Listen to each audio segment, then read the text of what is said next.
still a lot of mysteries around a lot of things that happened in this country. In the night, up came a person who was wearing a cloak, and he had in his hands the Great Seal of the United States. Jefferson, of course, looked at it and said, "This is it."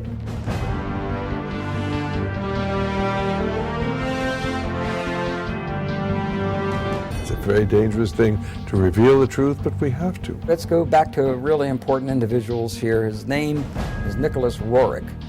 The truncated pyramid with the all-seeing eye on the top. Nicholas Roerich is the person who is responsible for that ending up on the dollar bill. Franklin D. Roosevelt was the President of the United States, and Henry Wallace was the Secretary of Agriculture. Now, Henry Wallace was deeply involved in the occult. Roerich to Wallace to FDR to the dollar bill. I was initiated into this very ancient order. Here we are at the Nicholas Roerich Museum. Do you really think it has anything to do with the Illuminati? The owl is the totem symbol of the Illuminati. Yes, because Roerich was the Illuminati. They all seem to have been Masons. His son was murdered. Those who normally get out, they're killed. Hexagrams are used during occult ceremonies when you're summoning up demons. Because we're dealing with Lucifer. And the all-seeing eye of God is one of the emblems that the Freemasons use. He said, "You're trying to say that masonry is evil." I said, "It comes right out of the same pit of hell." Didn't win a lot of friends that day.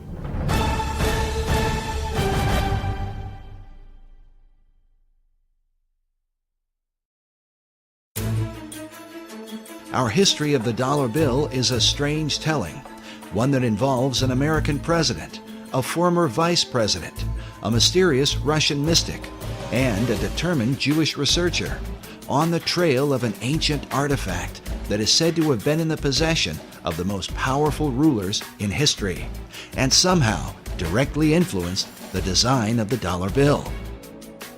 As incredible as it seems, it's believed this mysterious object could mark the beginning of Armageddon. There's going to be a bloodbath there.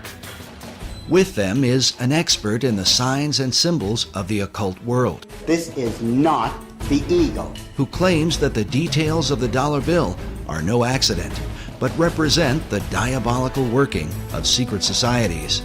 This is the eye of the phoenix, looking on in favor of the secrets of the dollar bill.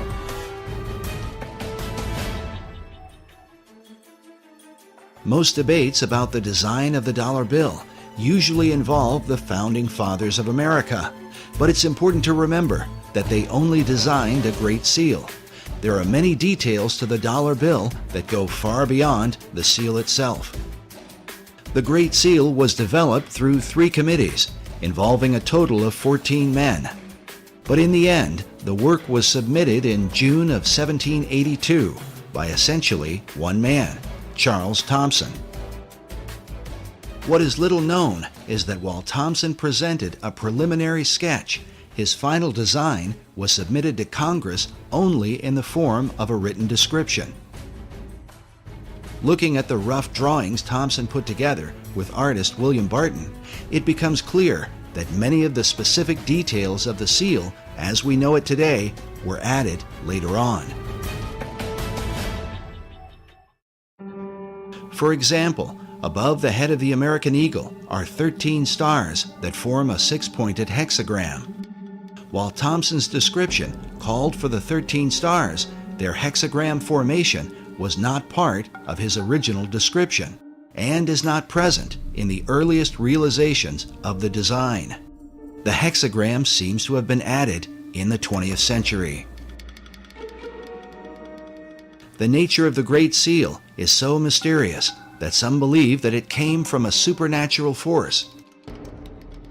An account recorded by Dr. Robert Hieronymus in his book, Founding Fathers, Secret Societies, says that the Great Seal was given to Thomas Jefferson by a mysterious cloaked figure.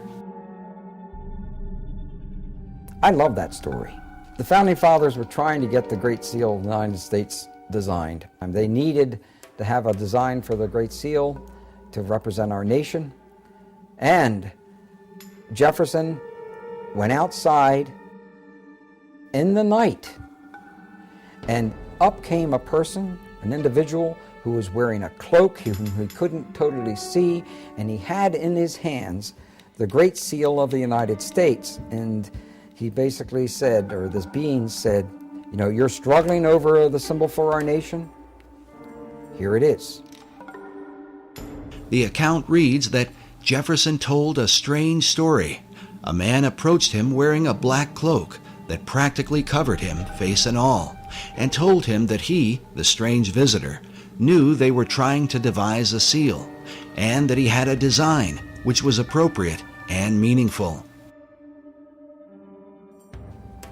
Jefferson, of course, looked at it, according to this story, and said, this is it. This is it. He knew it was it, and it was right. So he supposedly came running back into whatever, whether it was a tent or whatever it was, and he showed it to other individuals, and he told them about, he met this person outside. Of course, they went outside to go to find the guy, and he's gone. So supposedly we'll never find out who designed the Great Seal of the United States. While Dr. Hieronymus admits that he is skeptical about such stories, there are others who claim to believe them to this day. Perhaps it has something to do with John Adams, who was on the first seal committee with Thomas Jefferson. According to the written account, John Adams was there when this bizarre event took place. Oddly enough, the Adams Memorial in Washington, D.C. is adorned with this mysterious cloaked figure.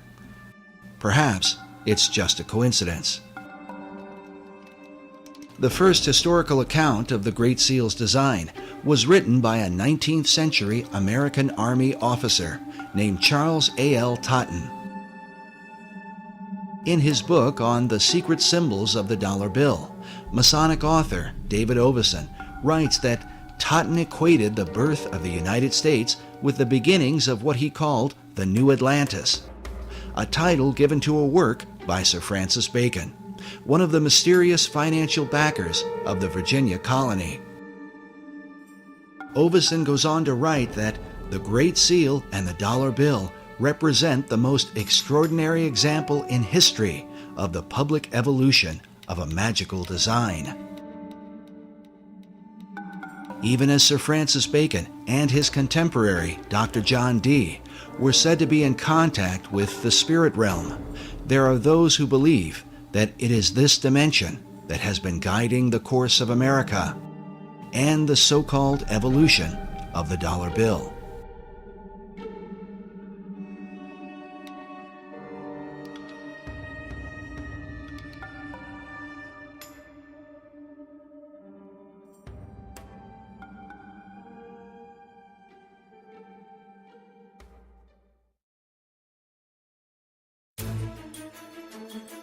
Debates have gone on for years about the secret symbolism of the Great Seal of the United States, whether or not these symbols represent secret societies, or if they are what the White House and the U.S. Congress currently tell us, symbols of divine providence, of stability, and the patriotism of America. What the Founding Fathers intended as they designed and ultimately approved of the Great Seal remains mostly a mystery. There's still a lot of mysteries around a lot of things that happened in this country. It's not in our history books. There can be no doubt that those things hidden in the shadows of the last 2 centuries are not easily brought to light. But when one comes into the modern era, into the age of photography, film, and the advanced practices of mass media, it becomes a bit easier to document world events and the intentions of those who have helped to shape them. In the late 19th century, Harvard professor Charles Eliot Norton referred to the Great Seal as a dull emblem of the Masonic fraternity. This idea was furthered by occult philosopher Manly P. Hall in the early part of the 20th century. Hall not only believed that the Great Seal was Masonic, but that it was created through the collective consciousness of the occult societies and represented the secret destiny that they had in mind for America. I'd say that he saw the secret destiny of America as the beginning of a world democracy, and that this was a kind of an experiment in democracy that had been envisioned for thousands of years before. So he saw this much like Francis Bacon envisioned what he called the New Atlantis. In 1926, Hall began publishing a newspaper called The All-Seeing Eye, dedicated to his occult views of philosophy. It was during Hall's era that the All-Seeing Eye of the Great Seal would be taken out of obscurity and placed on the back of the dollar bill by President Franklin D. Roosevelt in 1935. This might all be seen as just a coincidence, if not for the fact that FDR seemed to be familiar with Hall's teachings on the occult. Today, Hall's legacy is carried on at the Philosophical Research Society in Los Angeles, California, a society that Hall founded in 1934, just 1 year before the Great Seal found its way onto the back of the dollar bill.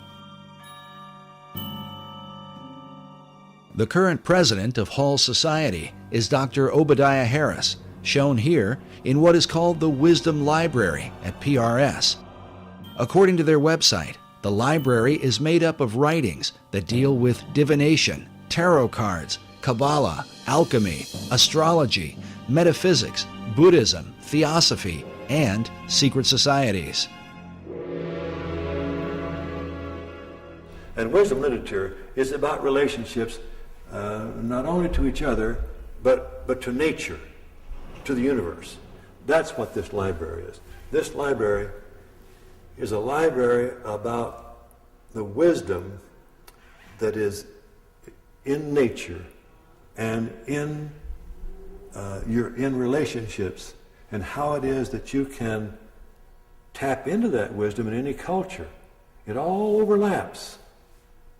And Mr. Hall felt like that was really the future for the human race.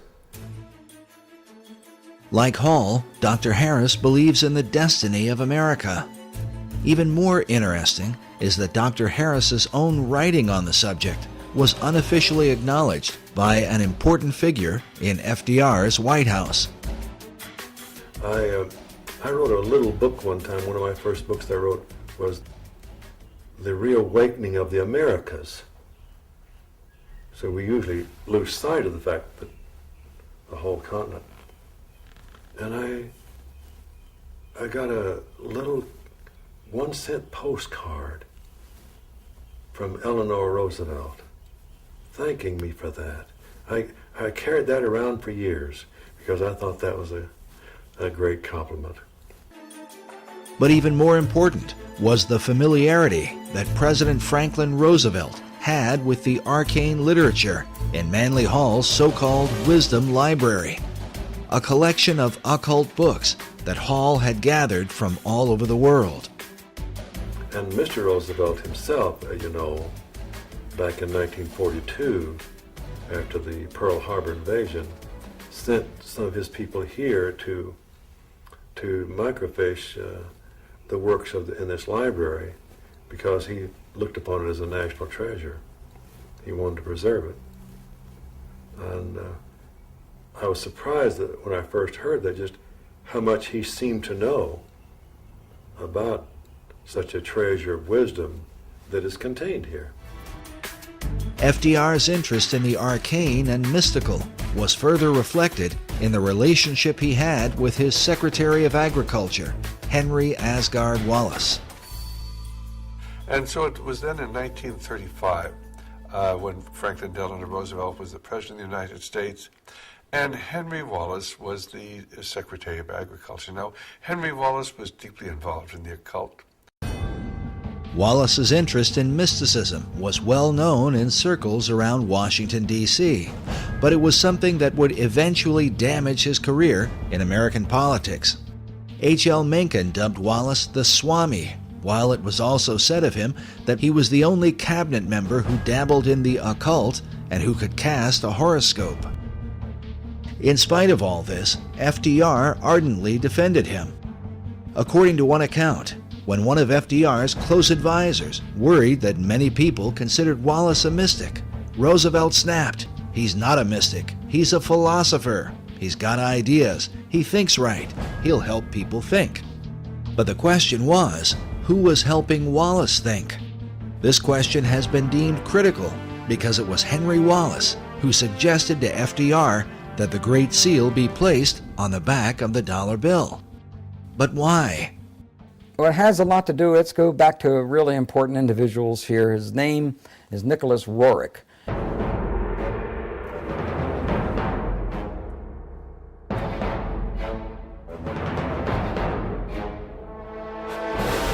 And Nicholas Roerich was a very advanced spiritual soul with considerable vision. Nicholas Roerich was also a Rosicrucian. He was also a member of other secret societies. Roerich was a Russian painter and mystic who was deeply involved in theosophy and the teachings of Madame H.P. Blavatsky. He is famous for his travels into Tibet and the Far East in search of the legendary kingdom of Shambhala. But what was his relationship to FDR's Secretary of Agriculture? I believe that Nicholas Roerich was a spiritual teacher, not a supreme spiritual teacher, but was a teacher of Henry Asgard Wallace. Roerich was considered not only a teacher, but a spiritual mentor and guru to Henry Wallace. It's believed that Wallace recommended the Great Seal to FDR because of the mystical influence Roerich held over him. The dollar bill was approved with the all-seeing eye and the truncated pyramid with the all-seeing eye on the top of the because of Nicholas Roerich. In the book, Tournament of Shadows, the authors document much of the activities and influence of Roerich during this period. They write that Roerich's influence was suspected in the adornment of the $1 bill, with a verso of the Great Seal showing a pyramid crowned by an all-seeing eye. The story of Wallace's role with FDR is told by the State Department in an official history called The Eagle and the Shield, a history of the Great Seal of the United States. Henry Wallace, while sitting in the State Department, found a booklet on the Great Seal of the United States. Wallace recollects that day in letters he wrote in 1951 and in 1955. He says, turning to page 53, I noted the colored reproduction of the reverse side of the seal. The Latin phrase Novus Ordo Seclorum impressed me as meaning the New Deal of the ages. In terms of the dollar, if there's a code about the New World Order, I think that they jumped a few decades from the New Deal, because the Novus Ordo Seclorum can be translated to the New Deal in English as easily and readily as to the New Order or the New World Order. Initially, Wallace envisioned the Great Seal appearing on a coin. He took the idea to President Roosevelt. So when Henry Wallace saw this booklet and saw this pyramid in the eye and the triangle, he was a Freemason. He was a member of a secret society. Immediately he said, whoa, what a symbol to have and not use. Let's use this. So it was he that went to the president, FDR, and FDR, being a Freemason, looked at those symbols and said, hey, yes, wow, this is, that's the New Order of the Ages. What's the New Deal? He actually thought to a degree that the Novus Ordo Seclorum was the New Deal. Wallace wrote that Roosevelt, as he looked at the colored reproduction of the seal, was first struck with the all-seeing eye, a Masonic representation of the great architect of the universe. Next, he was impressed with the idea that the foundation for the New Order of the Ages had been laid in 1776, but that it would be completed only under the eye of the great architect. Roosevelt, like myself, was a 32nd degree Mason. He suggested that the seal be put on the dollar bill rather than a coin, and took the matter up with the Secretary of the Treasury. The Secretary of the Treasury at the time was Henry Morgenthau. And he talked to Henry Morgenthau, who was the Secretary of the Treasury, and got him convinced that we should put this esoteric emblem from the back of the Great Seal of the United States onto the back of the dollar bill. This really symbolized the fact that now the esoteric influence dominated the American government. And Morgenthau, the Secretary of Treasury, wrote extensively about this point, and he said there's some strange cabal, some mystical order behind the scenes, calling shots on the artwork that appears now on our dollar bills. He had to approve it, and he later had found out that this was all Henry Wallace's. It was all based on Henry Wallace's relationship to Nicholas Roerich. Nicholas Roerich is the person who is responsible for that ending up on the dollar bill.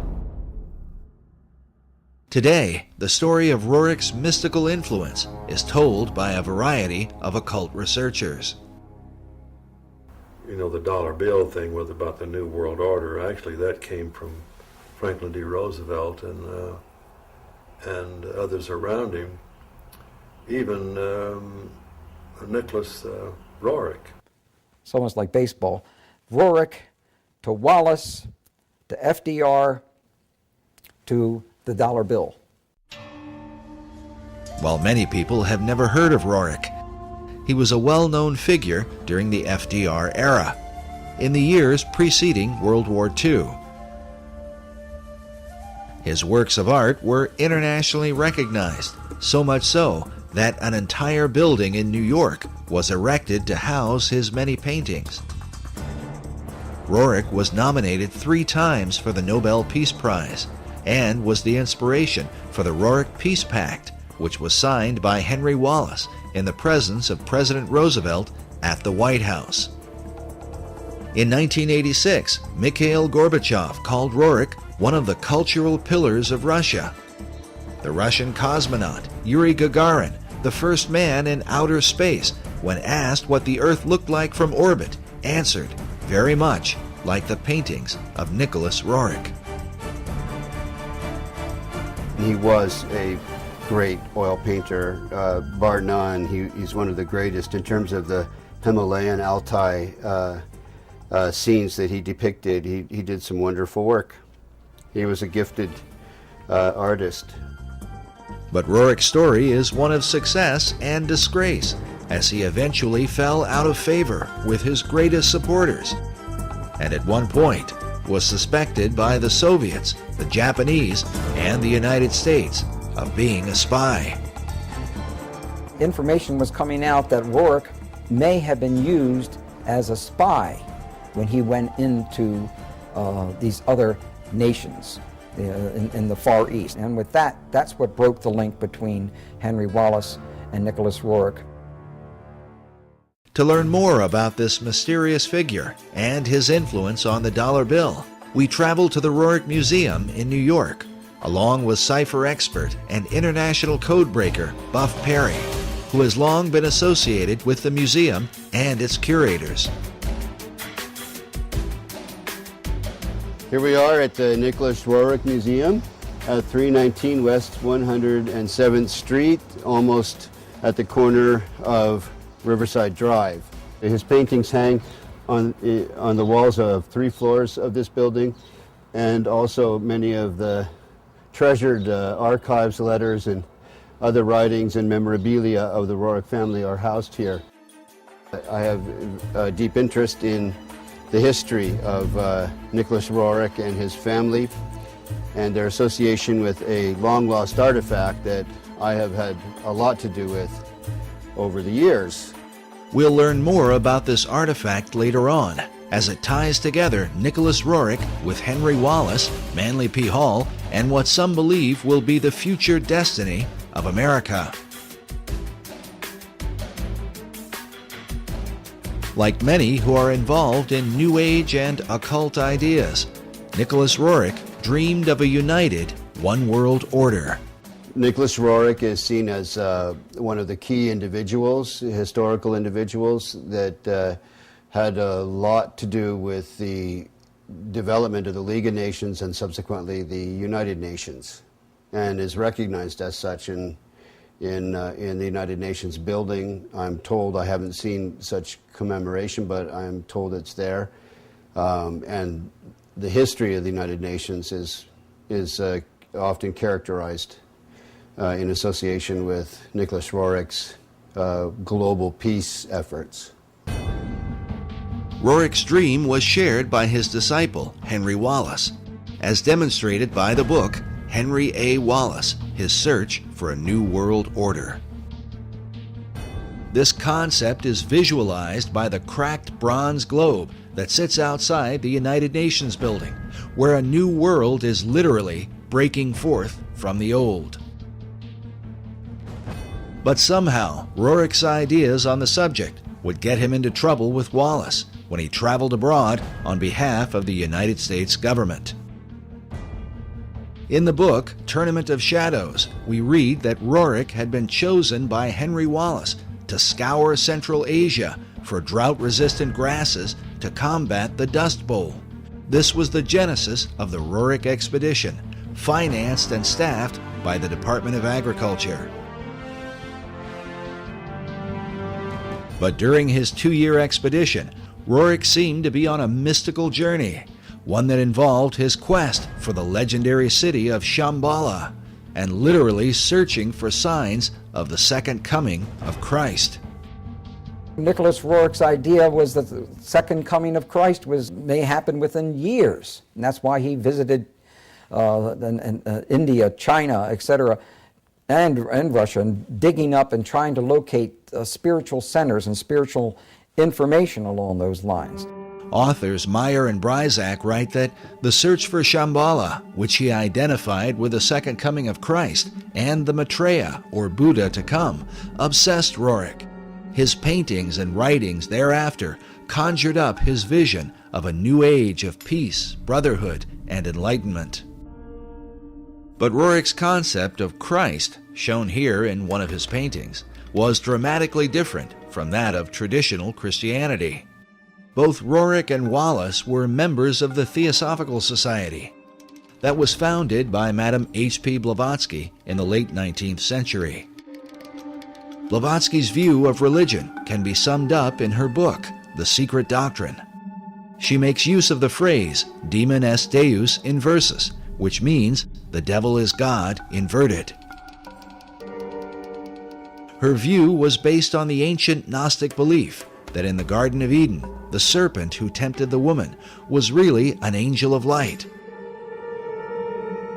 and that God, who had created Adam and Eve, was really the devil. The reason is because God had forbidden man from partaking of the tree of knowledge, or gnosis. This is the origin of the term Gnostic, or Gnosticism.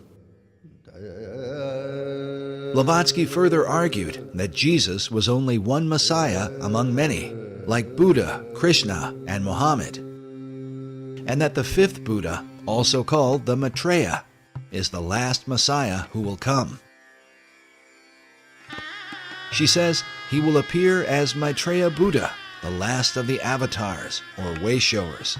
This belief and expectation are universal throughout the East.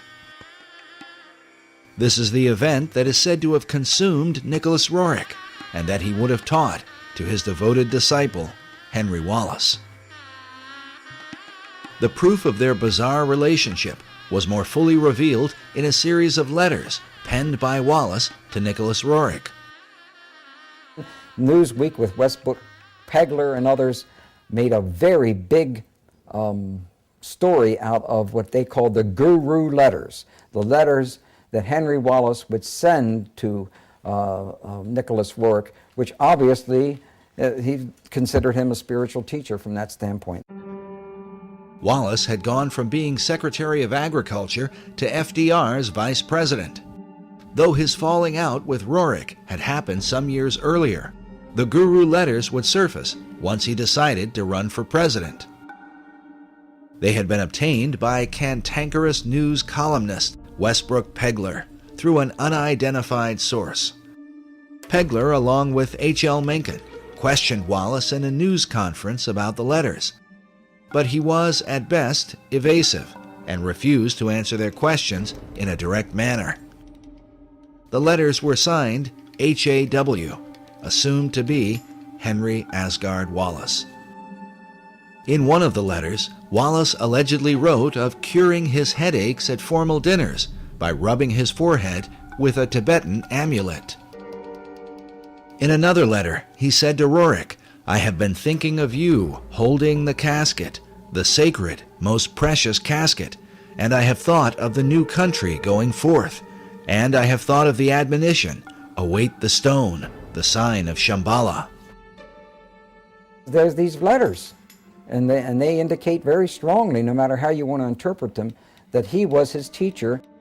Wallace went on to say, "We await the stone, and we welcome you again to this glorious land of destiny." The stone he's referring to is the artifact that cipher expert Buff Perry has been following for many years now. We learned about this mysterious stone during our first interview with Perry at Manly Hall's Philosophical Research Society, where a statuette of Nicholas Roerich, holding a casket like the one described by Wallace, sits on one of the tables in the library. It was first mentioned to us by Dr. Obadiah Harris. Now, Dr. Harris, will you tell us about this statue here? Oh well, this would be a very favorite thing to Manly Hall. This is Nicholas Roerich, who lived in the early part of actually, he lived even in the 20th century up until 1947. There's a Roerich Museum in New York, and this, of course, is of Mr. Roerich himself. Then there's this little casket, and in this casket symbolizes what he was given, which is the foundation stone of America. And we don't know where that stone is today. I think that Buff Perry knows a little more about where it might be now. We then asked Buff Perry to explain the stone in relation to the statue of Nicholas Roerich. The statue is based on a painting his wife Helena painted of him. The casket he's holding with a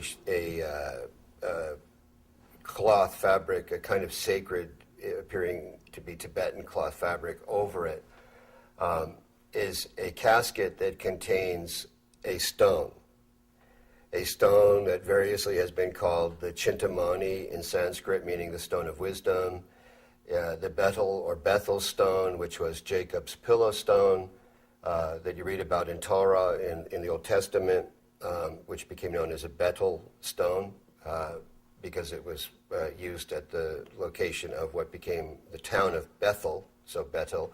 So this stone has an incredible history to it that has only recently really surfaced in terms of how it ended up in the hands of Nicholas Roerich, where it came from.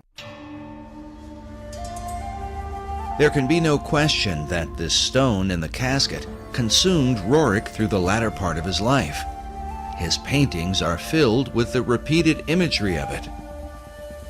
And here you have a man delivering that casket up again. It appears in, it seems like almost all of Roerich's paintings. These are supposed to be his family and ascendant masters carrying the Rothenberg casket in which that stone was kept. Roerich called the stone the treasure of the world. Even his wife, Helena, is pictured in this portrait, which hangs in the Roerich Museum, with the casket resting next to her, something she and her husband had received under mysterious circumstances in 1923. Everything changed once they received this. But why would this artifact be of interest to FDR's Vice President, Henry Wallace? And how could it relate to the design of the Great Seal on the dollar bill? As Buff mentioned earlier, the stone is said to be the pillow stone of Jacob, upon which he had his dream of a ladder that stretched from earth to heaven, with the angels of God ascending and descending on it. The ladder itself is a recurring symbol in secret societies, especially Freemasonry. Master Mason Albert Pike wrote extensively of Jacob's ladder in his book, Morals and Dogma, and even suggests that Jacob's ladder may in fact have been a pyramid.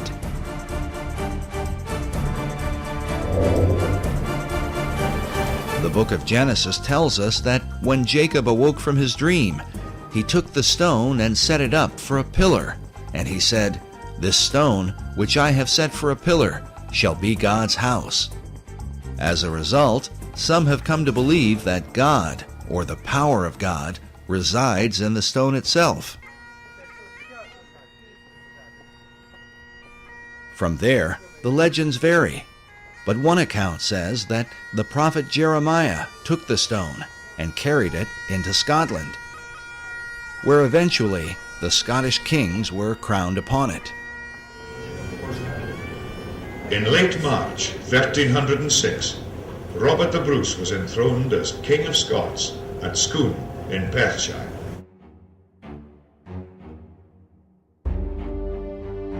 An old Scottish poem says, "Except old seers do feign, and wizard wits be blind, the Scots in place must reign, where they this stone shall find."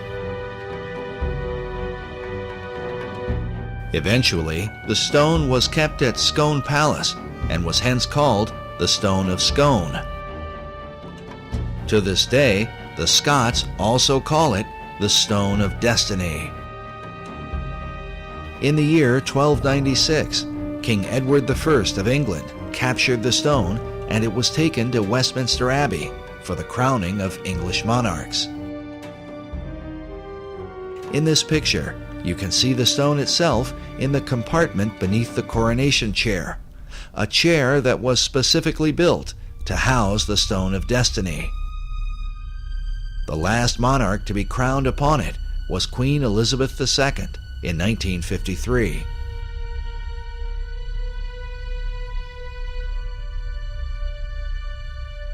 But in 1997, the English supposedly returned the ancient stone to the Scots, with the understanding that the future monarchs of England would continue to be crowned upon it.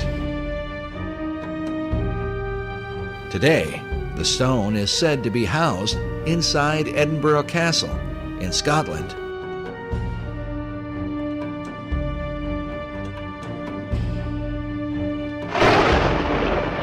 There is even a self-guided tour where visitors can view the Stone of Destiny along with the Honours of Scotland, the crown jewels of Scottish royalty. According to the tour guide we spoke with while there, this is the legendary stone. But if this is true, then how could the stone have ended up inside a casket in the hands of Nicholas Roerich? The answer, given by Buff Perry and others, is that the stone currently at Edinburgh is a fake. The stone of Scone, because the one that's actually in Edinburgh Castle is a fake, and most Scots know it. Because once the English came and stole it once, they were never going to be stolen again. So the one that's actually in the castle is not real. Others, like Alex Salmond, the First Minister of Scotland, claim that the stone taken by the English king in 1296 was a fake, and that the real stone was somehow hidden away secretly by the Scots. Exactly where the real Stone of Destiny is today, and how it may have changed hands over the centuries, continues to be a matter of debate. Nevertheless, its importance is recognized by nearly all occult societies in the world today. It is the foundation stone of all history. It's also called the Philosopher's Stone. It has met the lapis exilis in the Grail literature cycles that came out of Chrétien de Troyes and Wolfram von Eschenbach. Wolfram von Eschenbach writes in Parzival that the stone is called the Grail. While the Holy Grail is traditionally thought of as the cup of Christ, those involved in secret societies believe that the original and oldest form of the Grail is the Stone of Destiny, written of by Wolfram von Eschenbach in his Grail legend, Parzival. And he calls it lapis exilis, which is a way of saying the exiled or wandering stone. He does that because of the history known in Freemasonry and in the secret societies of this stone's movement around here and there, and where it would be would indicate the importance of that place. The stone, mentioned in Eschenbach's Grail legend, is a green stone that some believe is similar to a type of meteorite known as moldavite. This description is said to have been confirmed by Nicholas Roerich while he claimed to have the stone in his possession. The secret societies believe that this stone, that supposedly fell from heaven, empowers that person or place of its location. And it has to do with the secret history of America and why that stone arrived here, who brought it. As we showed earlier, Dr. Obadiah Harris referred to it as the foundation stone of America. What is the significance of the foundation stone of America? Well, the foundation stone is really about what America is about, and also what England seems to be about. And so it's really, it implies the great mysteries that was contained in the great mystery schools and of those who had this vision. Was it this mystery school vision that guided FDR and his fellow Mason, Henry Wallace, as they set the all-seeing eye of the great architect on the back of the dollar bill? When one considers the repeated use of the word destiny by Manly Hall, who wrote of the secret destiny of America, along with FDR, who had knowledge of Hall's library and who said that Americans had a rendezvous with destiny. And then Henry Wallace, who referred to America itself as the land of destiny. It only makes sense that such men would have taken an interest in the stone of destiny. That Henry Wallace had an interest in seeking the Holy Grail is proven by the letters he wrote to Nicholas Roerich. As a Freemason, he would have seen an occult connection with America, since the Stone of Destiny is said to have come from heaven to earth, from the dog star Sirius.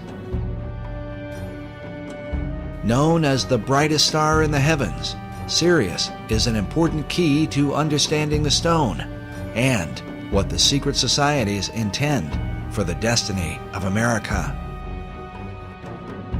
When the United States was founded, the architecture of Washington, D.C. was designed in alignment with the rising of Sirius in the east.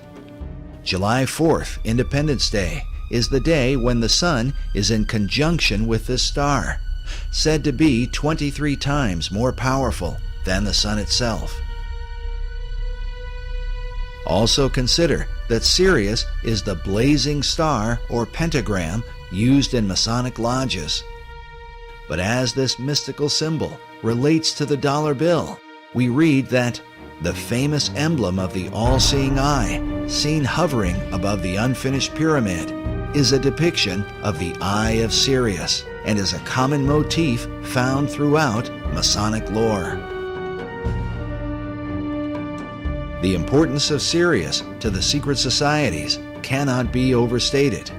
Some believe that the secrets of this star are a matter of life and death.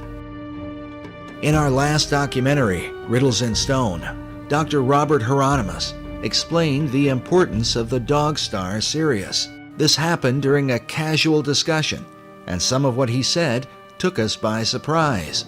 Listen now to his uncut explanation to understand how critical the secrecy of this symbol is to Freemasonry and all the secret societies. And as you listen, remember, it is Sirius that rises in the east behind the sun, which stands as a picture of the twofold nature of every symbol in the occult. Interesting thing about all Freemasonry is that symbolism is ultimately very important.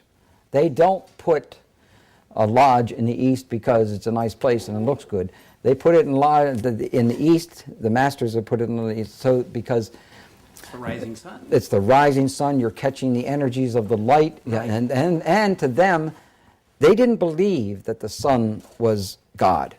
All right, like we're told, the ancient Egyptians, we're told all the time that they thought the sun was God. Well, to simplify it, do I have time to tell them this part? Yeah. Oh, yeah. Okay. All right. As with all secret societies, you have levels, and if you're on the lower levels, you don't even know they're upper levels. They don't even tell you. Right. You bump into it by accident, or someone comes along. Now, in Scottish Rite, that's something different, because they know that there's a. But before then, and basically secret societies such as, let's go to ancient Egypt. To the ancient Egyptians, the priest would tell the serfs, the guys that tilled the land, they would say, the sun is God. Okay? And so they accepted that very low-level interpretation, all physical. That's not what the priests believed. What the priests believed, there was a second level. The priests believed that, nope, the physical sun is not the supreme being. It's the spirit which flows through the physical sun that is the supreme deity. However, there was another level. And the priests didn't even know it. It's those that were involved and elevated to if I would have told you this 15 years ago, I might have gotten shot. But this is now, I'm so glad now that this is easy to talk about. The third level, which is a higher level of understanding, said, nope, it's not, that's not the sun. The sun is not the supreme deity. Nope, yes, spiritual energies come through the sun. That's not what we're talking about. What we're talking about is the star Sirius. The dog star. The dog star, because the dog star was everything to the ancient Egyptians, with the rising of the Nile and the feeding of the people, and so. Overton says that Washington D.C. was the dog star was important in the founding of Washington D.C. Indeed, it was, yes, and that's a reflection on America. But the point I was just trying to make was that third level is never told. And with every group, every secret society I belong to, over but 15 or 16, I don't belong to any of them now. I can't. 15 to 16 different secret societies? Yeah. Oh, wow. Well, there were many different types. While Dr. Hieronymus's claims of belonging to more than a dozen secret societies might sound incredible, it is important to remember that he is the most highly recognized authority on the history of the Great Seal. Eye in a triangle in the pyramid. And he is closely associated with the leading Masonic apologist in America, Dr. S. Brent Morris. Now, Bob Hieronymus, Dr. Bob, is the expert on the Great Seal. Because of this, we believe the insights of Dr. Hieronymus, not only into the Great Seal, but also on the importance of the dog star Sirius to secret societies, becomes that much more significant. Listen again to what he says about Sirius when we make mention of the book on the secret design of Washington, D.C. by Masonic author David Oveson. And so Oveson says that Washington, D.C. was the dog star was important in the founding of Washington, D.C. Indeed, it was, yes, and that's a reflection on America. That's a reflection on America. How is Sirius a reflection on America, according to the secret societies? And is it just a coincidence that the Stone of Destiny, awaited by an American Vice President, and supposedly in the possession of his guru, is said to have come from this blazing star? In the occult, this stone is not only a type of the Holy Grail, but seems to be a symbol for the secrets of Masonry, as understood by Henry Wallace. In his book, The Occult Conspiracy, Michael Howard says of Wallace that the Secretary of Agriculture was well versed in occult knowledge.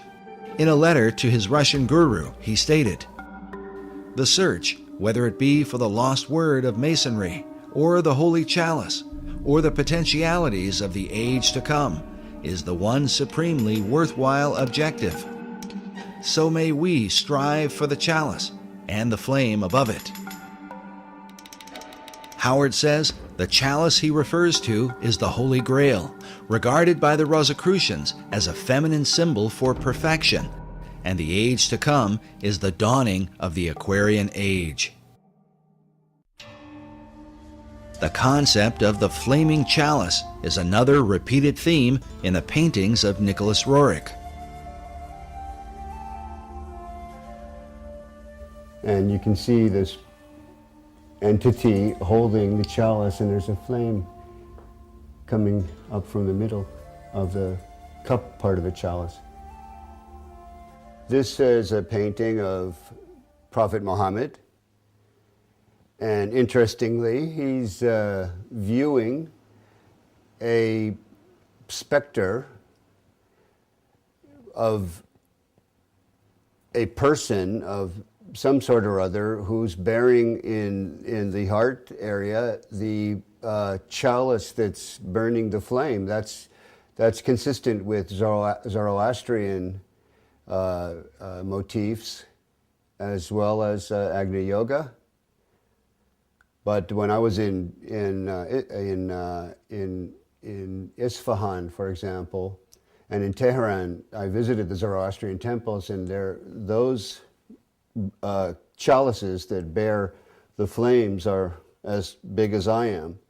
And I'm sure that Nicholas Roerich had the occasion to see those chalices in the Zoroastrian temples in his journeys through the East and the Near East. But this is definitely Muhammad. He's named it Muhammad the Prophet. But for some interesting reason, Muhammad is viewing some kind of spiritual entity with that fire-bearing chalice in the heart zone. While Roerich's paintings are today kept in a modest museum in Manhattan, they were once kept in a towering building on the Upper West Side. In the 1920s, Roerich was supported by a wealthy benefactor and Freemason named Louis Horch.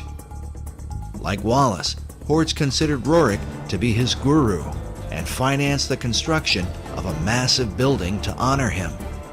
It was called the Master Building. During this era, Roerich designed what he called a peace banner that went along with the Roerich Peace Pact that had been signed by Henry Wallace. The symbol was simply 3 circles in a triangle formation. This symbol can be seen even today, engraved on the black cornerstone of the Master Building. Buff Perry and others believe that certain arcane contents, including the Stone of Destiny, were placed inside this cornerstone when it was laid. This is the seal over the cornerstone of the Master Building that is at the corner of 103rd and Riverside Drive. And here you see 1929 and the 3 circles with an M and then an R beneath it. And I believe that means Master Roerich, meaning master building in effect. He was like an edifice to people at that time. So the idea of the master building was the idea that Roerich himself was the master, is that Absolutely, correct? Absolutely. The whole building was built for him, for his use, in his honor and in his name. And it was to be used as a place where there would be art galleries, art studios. Great writers of the past lived there. Joseph Campbell was there? Joseph Campbell lived there for a period of time. Joseph Campbell was a highly regarded esoteric who wrote about the power of myth. His works are still celebrated by the Theosophical Society to this day. Another 20th century luminary who frequented the Master Building was Manly P. Hall. Hall was clearly interested in Roerich, and in his books wrote about the symbolism of the stone that is called the Grail. And we don't know where that stone is today. I think that Buff Perry knows a little more about where it might be now, but some believe it's in the foundation stone of the Roerich building, the Roerich Museum there in New York. Mr. Hall used to go to the Roerich Museum in his early days, just after he had written the big book called The Secret Teachings of All Ages, because there in the penthouse of the Roerich building met the very elite, the esoteric elite you might say, who were really into not only the mysteries of the great world religions, but also the mysteries that many people don't know that was part of the motivation in the founding of our own country. While the Master Building today is used mainly for apartment living, the penthouse, located in the upper levels, is still there. Is it possible that Henry Wallace could have been one of those esoteric elite who met there with men like Manly Hall? There is at least one record of his meeting with Nicholas Roerich at the Master Building. American Heritage reports that Wallace visited the museum and was thrilled beyond measure to receive a brief audience with Roerich. He found the artist's appearance, demeanor, and plans to promote culture and peace extremely impressive. He admired Roerich's paintings because he said they gave him a smooth feeling inside. The article goes on to say that Wallace avidly read the painter's writings and frequently communicated with the officials of the Roerich Museum. Whether FDR himself ever attended the penthouse meetings is unknown, but it is reported that the president's mother was an admirer of Roerich, and Roosevelt himself had once met and been favorably impressed by the artist. It is also worth noting that in 1932, First Lady-elect Eleanor Roosevelt gave a lecture at the Roerich Museum Lecture Hall. American Heritage writes, the State Department grew very nervous about Roerich, but he had influence in the Oval Office. With such connections, is it possible that inside the mysterious penthouse at the upper level of the Master Building, the so-called esoteric elite decided on the design for America's dollar bill? Remember that the Master Building was finished in 1929. The Great Seal was not placed on America's currency until 6 years later, in 1935. All of the players in this drama were involved in Masonry, including the Secretary of Treasury, Henry Morgenthau. When Morgenthau, the Secretary of the Treasury, regretted having placed the all-seeing eye on the verso of the American dollar bill, he made reference to a small Kabbalistic group that used that symbol in their ceremonies, and because of that regretted that that symbol ever would have made it onto the dollar bill, which to me is rather peculiar because Masons for centuries had already used that all-seeing eye in their lodges, in their literature, and in all means and manner of expression. Perry's suggestion is that while Morgenthau, as a Mason, might not object to a Masonic symbol, he was concerned about the influence of what appeared to be a personality cult surrounding Nicholas Roerich. He was a little embarrassed that perhaps all of the information got out that Nicholas Roerich, the guru, would have been instrumental in seeing to it that that symbol ended up on the dollar bill. We took a trip to the Master Building and met with the building's historiographer, Mildred Spicer. She lives inside one of the apartments with a view through the right-angled windows that are famous for being the first of their kind. Whether or not they were intended to represent the Pythagorean right triangle, a favorite symbol among Masons, is for the viewer to decide. Roerich's idea was to have that Mason symbol put on the dollar bill, so every resident in the U.S. is connected to Roerich through the dollar bill. While we were there, Mildred confirmed that Roerich's chief financial supporter, Louis Horch, was in fact a 33rd degree Freemason. And that was given, sent to me by Oriole.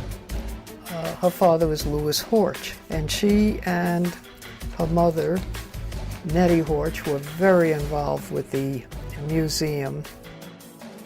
And during this time, they were caught up in the mysticism of Roerich. And those who were part of Roerich's inner circle were invited to the highest level.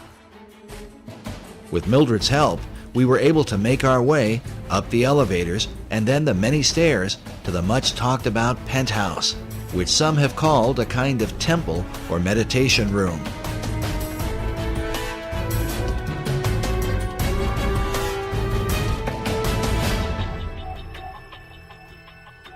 There, is that where they had their meditation? No, meditation was right back of you. We had that apartment, and it was... Behind this green door may well have been the place where Nicholas Roerich met with men like Manly Hall, Henry Wallace, and countless others to discuss America's secret destiny and quite probably the occult design of the Great Seal. The penthouse is currently used as an apartment, and we were unable to see inside of it. But we followed Buff Perry onto the roof to get a look at the architecture from the exterior.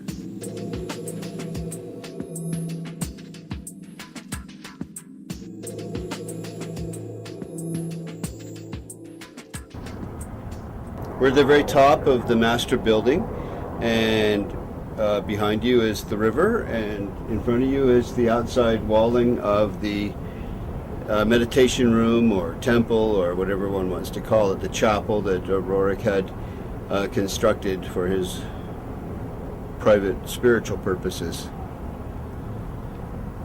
So it's right on the other side of this wall. It's this, all this in here.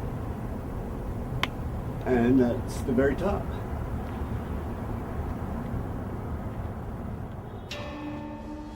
The staggered layers at the top of the penthouse seem to bear some resemblance to one of Roerich's paintings titled Arhat. In Buddhism, Arhat is the highest level of enlightenment, said to be the ultimate goal of nirvana. In Roerich's painting, notice the image of the Buddhist figure sitting inside the staggered stones, perhaps a symbol for the enlightened esoteric elite in the meditation room.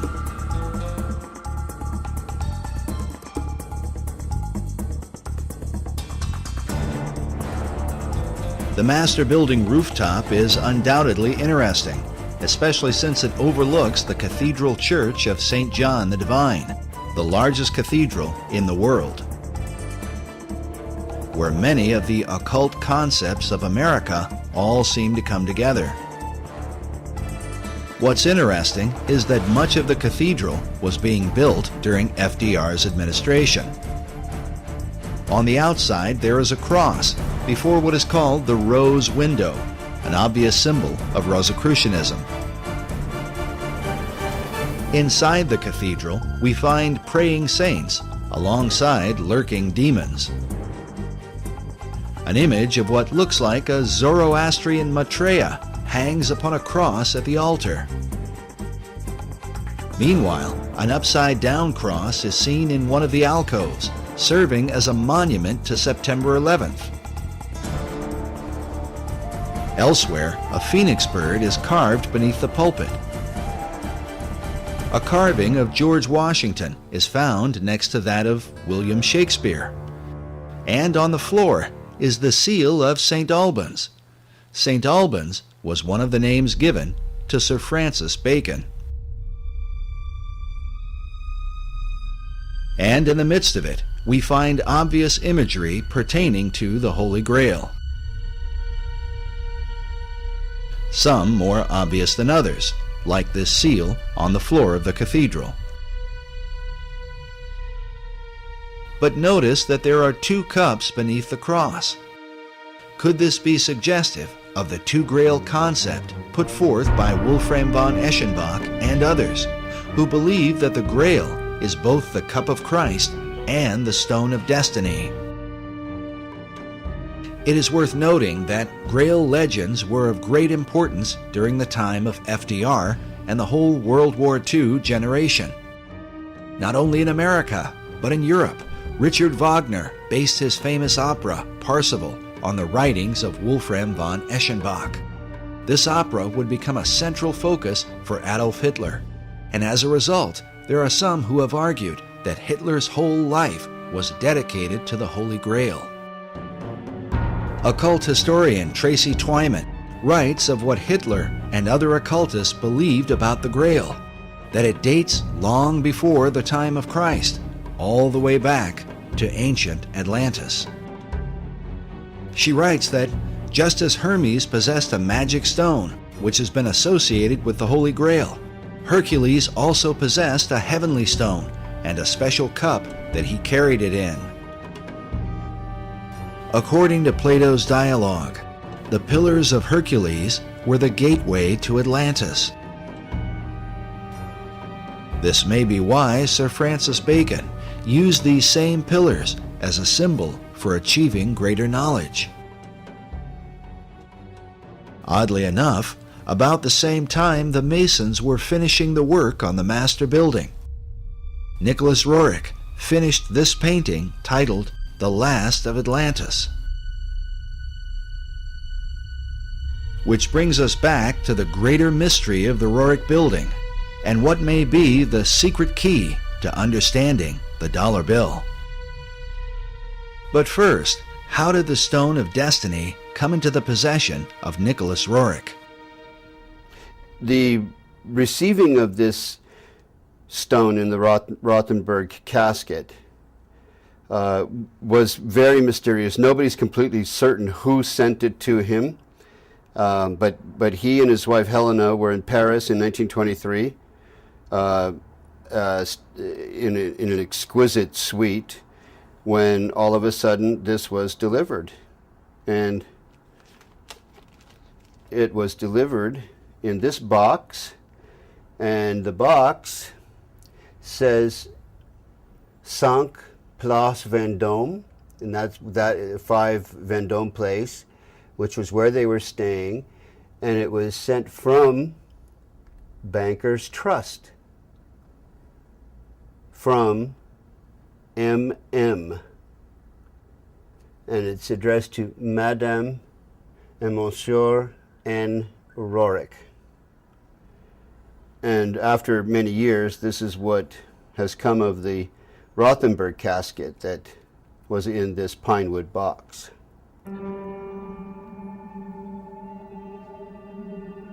But why would this artifact have been delivered to Nicholas Roerich?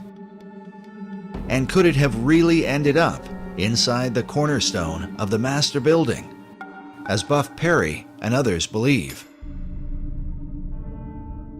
When it was mysteriously delivered to Nicholas Roerich in 1923, he carries it around. He ends up going to India with it.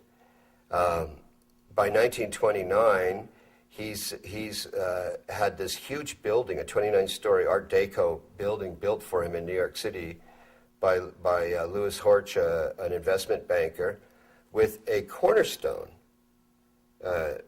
prepared to have this sacred casket bearing the stone and other artifacts sent from India, because he's now taking it in 1923 from Paris to India, and placed in the cornerstone for posterity. All of this might seem a bit too incredible, except for the fact that the laying of the cornerstone for the master building was a major event in 1929, attended by foreign dignitaries from around the world. From Spain, France, Poland, Australia, Romania, and a host of other countries. Why would they all turn out for this event? This 1929 event is very important. Albert Einstein sent a tribute, which I have a copy of, to the construction of the building, to the meaning of Nicholas Roerich, who he was, what he was doing for humanity, and why the laying of this cornerstone was so important.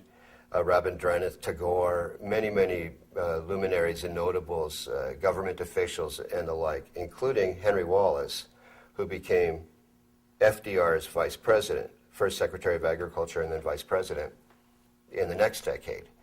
And that becomes very intriguing, what all the connectedness is in terms of FDR, Freemasonry, and the stone. Just as Freemasons were involved with the designing of the dollar bill, they were also involved in the construction of the Master Building. As noted earlier, the Master Building was financed by Louis Roerich, who was appointed to a number of government offices during FDR's administration. In fact, he was placed in charge of the Department of Commerce by his fellow Freemason and Roerich disciple, Henry Wallace. As we have seen, Wallace, in his letters, shared a fascination with the Stone of Destiny. And so the stone today is in this building? The stone is in this casket, said to be in this casket. The reports I have received from the Roerich Museum would have that stone in this Rajput casket in the cornerstone of the Master Building.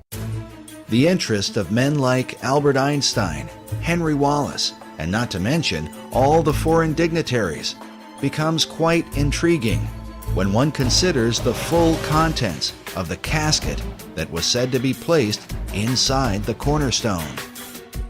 I'm familiar with the ingredients of the Rajput casket by having read letters from Zina Fosdick and her own notebook entries, and also because Aida Tolskaya herself, one of the co-curators of the Roerich Museum, wrote out what Zina Fosdick had stated they had placed in the Rajput casket in Darjeeling before it was delivered to the city of New York to be placed in the cornerstone.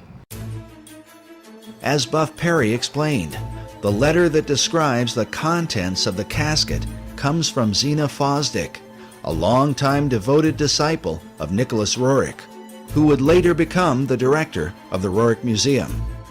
The museum photo collection is filled with images of Fosdick alongside Roerich while they were in Darjeeling, India, where the casket was prepared. As such, it stands to reason that she would have known the details of what they put inside. The letter's written by Zina Fosdick, and it was actually an entry in her diary. And what's written here is an accounting of all of the ingredients that are in the Rajput casket that was prepared in Darjeeling, India, in 1928 to be delivered to New York, to Manhattan, and to be placed in the cornerstone of the Master Building. There are a lot of interesting things that were placed in the Rajput casket. For example, an image of Maitreya printed on Tibetan paper. As we showed earlier, in the occult belief, the Maitreya is said to be the last Messiah that will come.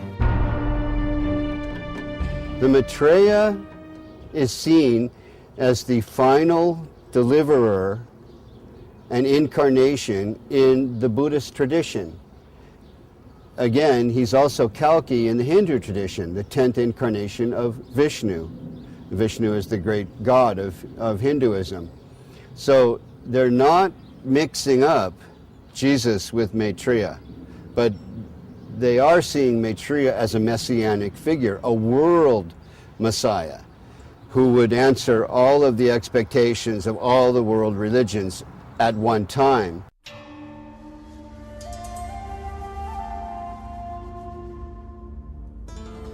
The reason Roerich would not mix up Jesus with Maitreya is because of the New Age belief that Maitreya is the true Christ, while Jesus was only his disciple.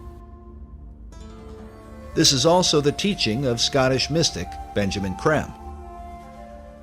Maitreya embodies what we call the Christ principle, the Christ consciousness. And 2,000 years ago, he overshadowed his disciple, Jesus. Jesus was not the Christ, except for 3 years.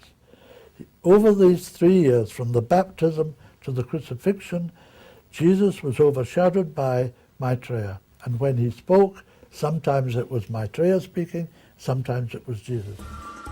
We featured Creme in our last documentary, Riddles in Stone. He is the founder of Share International and has been declaring for more than 30 years that Maitreya would be arriving soon. Maitreya is standing by, ready to come into the world at any moment. When we spoke with Creme in 2006, he had just come from speaking to the United Nations. While I was in New York, I gave a talk at the United Nations, and there was a large group of New York theosophists. A certain number from outside the United Nations were allowed to come to the talk, and they were very responsive, very responsive. These theosophists are modern members of the Theosophical Society, of which both Nicholas Roerich and Henry Wallace were members. Other famous members included Thomas Edison and Mahatma Gandhi, as well as Gandhi's close friend Jawaharlal Nehru, the first Prime Minister of India. Also pictured here, beside Nicholas Roerich. But in addition to the image of Maitreya, what were the rest of the contents buried inside the cornerstone of the master building? A portrait of M.M. This, I believe, is Master Moriah. Master Moriah was one of the names given to a spirit that is said to have inspired Madame H.P. Blavatsky. Roerich's wife, Helena, claimed that the same spirit was in contact with her and inspired her writings. It's Master Moriah, who is actually Helena Roerich, channeling this entity, if I can put it that way. One of her books was titled On Eastern Crossroads, in which she wrote extensively about the stone in her husband's possession, calling it the Serpent Stone, and saying, "The stone cometh, and it is a most grievous error to deny the stone." In fact, the quote from one of Henry Wallace's guru letters about the new country that goes forth and the admonition to await the stone comes directly from this book. Nicholas Roerich tended more to write about, sort of physical reality and the adventures in the Himalayan mountains, in the Altai region toward the Himalayan mountains, where his wife, Helena, wrote about the channeling and the esoterica, the theosophical kind of side of things. While Roerich's writings may have dealt with reality, his paintings were anything but, dedicated to universal archetypes, and with them, the promise of a sacred treasure. That brings us to the third, and perhaps most important item, placed inside the cornerstone of the master building. They're all people who had varying kinds of relations with Nicholas Roerich. They were channelers, they were followers. But to me, personally, greatest interest is this side statement that Aida Tolskaya, who is also one of the curators of the Roerich Museum, wrote. Sina omits a piece of the stone that was placed in the casket. This goes back to that famous stone that the Roerichs became a cause célèbre because of, and many other people wrote about later.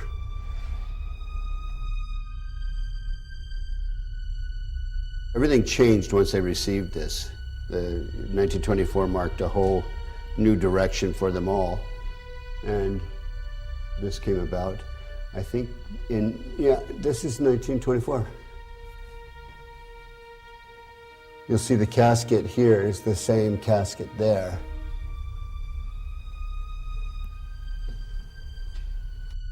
And this is a burning casket of some kind. Yeah, Chintamani. Chintamani is a Sanskrit term that means the stone of wisdom, that he calls the treasure of the world. And that's how he depicted the treasure of the world, the ultimate treasure of the world. It seems only appropriate that this treasure hunt would take us back to Manly Hall's society in Los Angeles, and in particular to one of the graduates there from the University of Philosophical Research, a Freemason named Gavin Wentz. On his website, he quotes a curious passage from Eschenbach's Grail legend with a clear reference to the Knights Templar. The passage reads, "Wherever these Templars receive victory or defeat, I will tell you by what they live.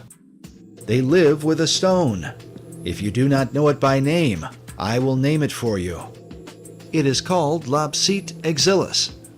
The stone is also called the Grail." Eschenbach's reference to the Knights Templar is curious. During the same period that he wrote his Grail legend, the Templar Church of Garway, England was built. Inside, we find mysterious symbols carved above what appears to be the outline of a man. These carvings are said to be a depiction of the Holy Grail, the chalice shown here. In the midst of it is a traditional Catholic host with a cross in the center. But inside the chalice, just beneath the host, is what appears to be a truncated pyramid. Which brings us back to Gavin Wentz, who produced an award-winning documentary which he titled Lapis Exilis, based on a variant spelling of the Grail name given by von Eschenbach. This slight alteration to the original name had been recorded in the diary of Nicholas Roerich. And it seems to be a contraction of several words in the Eschenbach example, but clearly in Roerich's example, Lapis Exilis means the exiled stone, or the wandering stone, or the stone that comes in from somewhere else. The word lapis is simply Latin for the stone. But how was this stone envisioned by Roerich and his disciple Henry Wallace? Roerich described the stone as a type of moldavite, the meteoric stone of green or emerald color. This would seem to fit with the description given by von Eschenbach in the 12th century. On his website, dedicated to the stone's history, Freemason Gavin Wentz came to this conclusion about just what Nicholas Roerich envisioned as Lapis Exilis, the stone they call the Grail.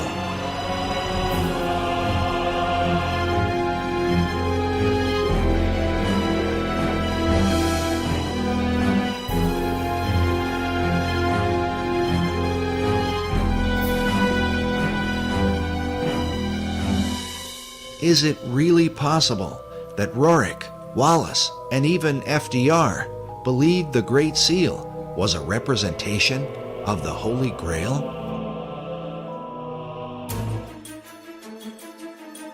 And if so, then, as the treasure of the world, would this explain why the US dollar has been used from the time of FDR onward to send financial aid to nearly all the countries of the earth for the establishment of a global society?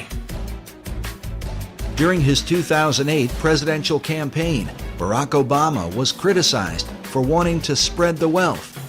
But in reality, the redistribution of wealth, a socialist tenet, is a practice that the United States has engaged in at a global level for more than half a century, beginning in the aftermath of World War II. We want peace and prosperity for the world as a whole. The United States now is conducting a new kind of foreign aid program. Aid not for destroyed industrial nations, but for developing countries with limited knowledge of modern technology. Many are just emerging from colonial status. American aid seeks to lay the foundations for industrial and agricultural growth. It is motivated by the humanitarian ideals of the American people and But now that the economy of the American people has taken a turn, and it seems that the dollar is declining fast, how could this fit in to the plan of the secret societies? Consider that when the shock waves of the American stock market shook the world, France and China called for a global currency and a new world order. Which brings us to the other half of the dollar bill's design, the American eagle, that some believe represents the mythical phoenix, a bird that is said to destroy itself by fire. But according to Wolfram von Eschenbach, the power of the phoenix lies in the stone of destiny. In Parsifal, he writes, "By virtue of this stone, the phoenix is burned to ashes, in which she is reborn. Thus does the phoenix molt her feathers, after which she shines dazzling and bright, and as lovely as before." If these ideas are truly embraced by secret societies, could this suggest the intentional destruction of the American dollar, which will then force our financial networks into a global economy, resulting in a new Atlantean empire that extends to all the earth?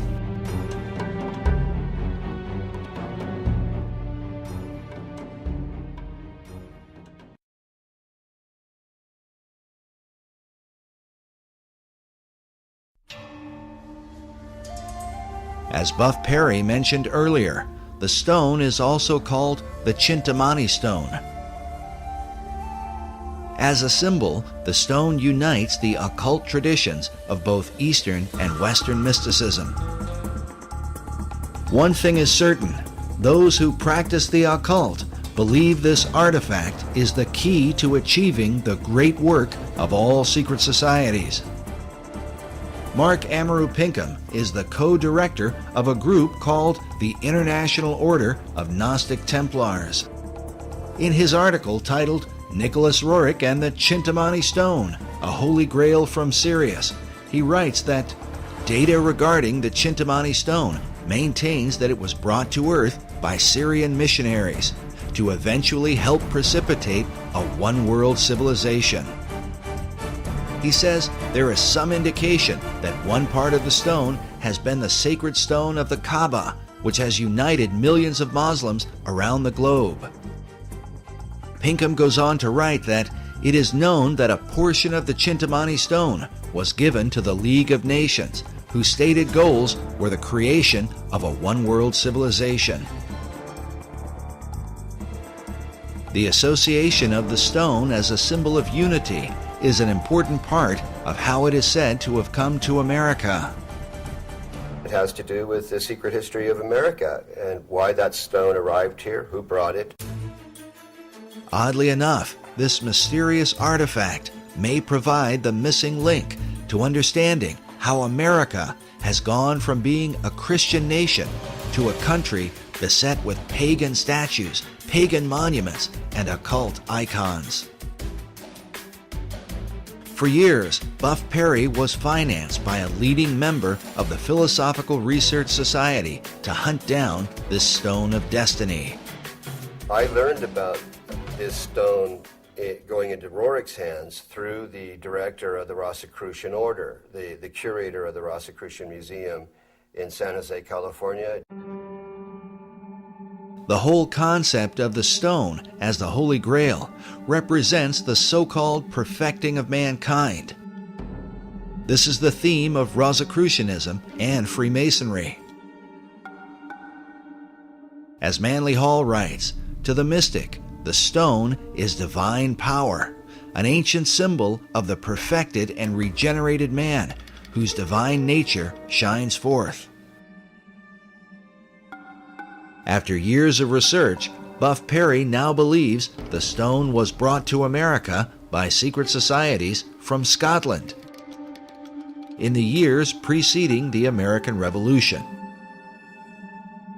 For them, the stone was to empower the foundation of a new republic. Why is it called the foundation stone for America? The foundation stone for America because it was brought here by the Jacobites who had been arrested at Preston in 1715 in their attempt to overthrow the kings. The kings in question are the line of English kings who succeeded King James II, who was deposed from his throne in 1688 and succeeded by William of Orange. But the supporters of James rebelled against the deposing of their favored monarch. They were called Jacobites, a name derived from Jacobus, the Latin version of James. In short, the Jacobites were mostly Scottish Highlanders, who were determined to restore James and the House of Stuart to the English throne. But the reason King James II was deposed presents a powerful clue as to why America has been steadily transformed into a cornucopia of pagan and occult philosophies. King James had proclaimed that Jews and Presbyterians and Quakers and Catholics and even Ottomans should be embraced by the Church of England. That's why he was deposed. So the subsequent formation of this Jacobite revolutionary social order was in reaction to his deposition and in support of his embrace of Jews, Presbyterians, Quakers, Catholics, and Ottoman Muslims. Since the Protestant English rejected James' ecumenical ideas and also feared that the hand of Rome was somehow involved, the Scottish Jacobites engaged in a series of rebellions against the new line of English kings. But their rebellions were ultimately crushed, and as a result, many of the Jacobite fugitives fled across the waters of the Atlantic to America. In 1715, there was a rebellion in a place called Preston, northern England. Many of the Jacobites were arrested and deported or exiled to America. Standish family, Anson family, notable families in American history, pre-revolutionary history. Families that then went on to become part of the War of Independence, the American Revolution. Notable Masons and Freemasons. These notable Freemasons were the survivors of the Jacobite resistance in Scotland, a land with a long history of secret societies, whose influence is both mysterious and extensive. Consider that centuries earlier, the Knights Templar fled persecution and are said to have hidden themselves within the Masonic lodges of Scotland. In the 19th century, Albert Pike would develop the ancient and accepted Scottish Rite of Freemasonry, which would become the most powerful arm of Masonry in America. Meanwhile, President Woodrow Wilson once said that every line of strength in American history is a line colored with Scottish blood. Perhaps the best example of the Jacobite influence in early America is found in Hugh Mercer, often called an unsung hero of the American Revolution. Mercer was a Jacobite doctor who supported the cause against England until their final defeat at the Battle of Culloden in 1746. He was then forced to flee to America, leaving his homeland behind. He served as Brigadier General in the Continental Army and was a close personal advisor to George Washington. It's even believed that it was Hugh Mercer who suggested that General Washington make his famous crossing of the Delaware River on Christmas of 1776.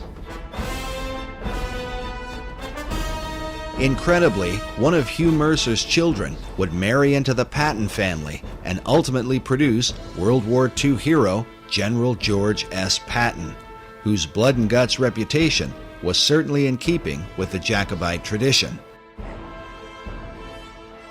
But in the years prior to the American Revolution, Hugh Mercer became a member of the Masonic Lodge in Fredericksburg, Virginia, the early members of which are said to be a who's who of Revolutionary War heroes.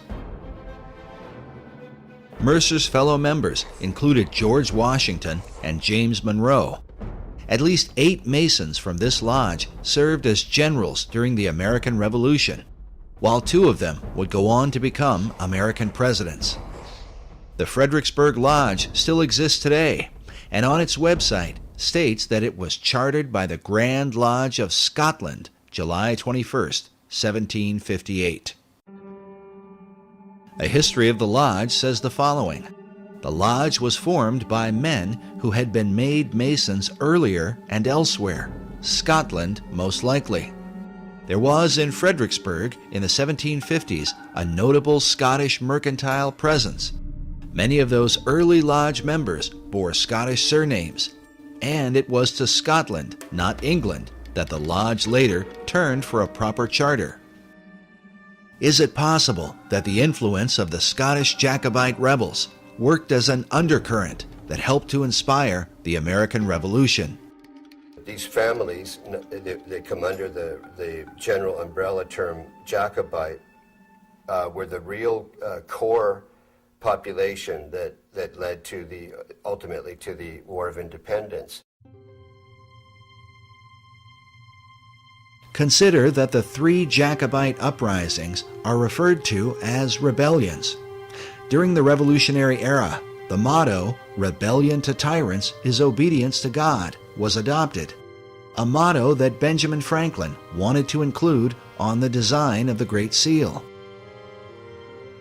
But rebellion against authority was not exactly the tradition of the Puritan Pilgrims who began the country. Their focus was on the biblical teaching of Jesus and the apostles. When Harvard University was founded in 1636, its motto was "Truth for Christ and the Church." Harvard's statement of purpose went on to say that the main end of life and studies is to know God and Jesus Christ, which is eternal life. But by the Revolutionary era, references to God were more ambiguous, often referring to the guidance of divine providence. It has been noted that the revolutionary founders were not known for quoting the sayings of Jesus Christ. They certainly mentioned his name or made reference to Christianity. They said things like, "No king but King Jesus." But his teachings were absent from their writings. Sayings like, "Turn the other cheek," "Love your enemies," and "Bless them that curse you," had no place in a movement that was founded on rebellion. As a result, it becomes little surprise that once the new republic was founded, biblical imagery of Christ and the Gospels would be missing from the capital city. Instead, a celebration of pagan gods and goddesses would prevail, which seems to represent the ecumenical views of King James II and his Masonic Jacobite rebels. The chief Jacobite symbol was the white rose, traditionally worn on their Scottish bonnets. This dagger features a Jacobite rose with a pentagram in the center. Notice that the pentagram has a dot in the middle, which usually signifies the sun. The 5 points of the star symbolize the rotation of Venus around the sun, forming a pentagram over an 8-year cycle.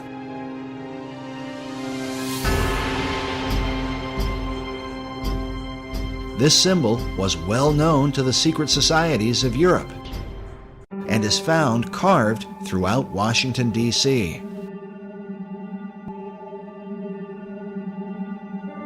In light of these things, the question Americans today should ask is, if the idea of rebellion was in obedience to God, what God did they mean?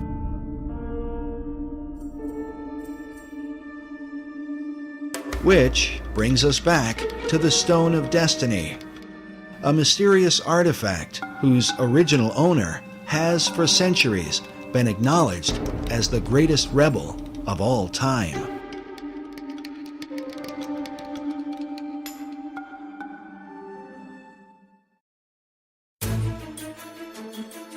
The belief is that the real stone was not captured by the English in 1296, but was somehow hidden away by the Scots.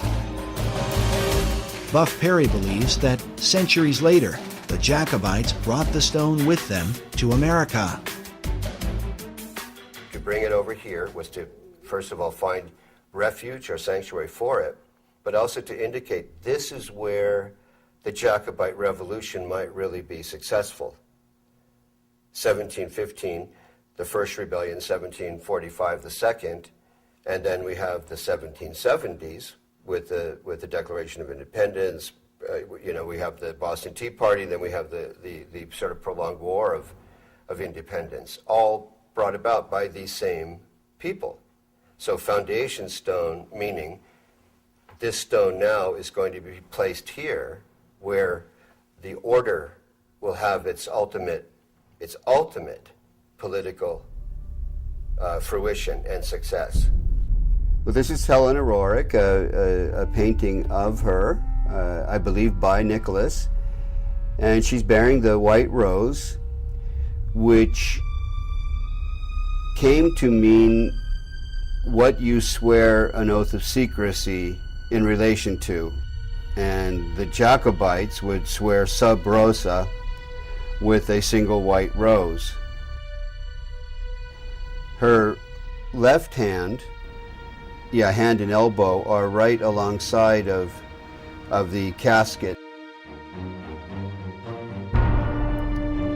The symbology is extremely interesting.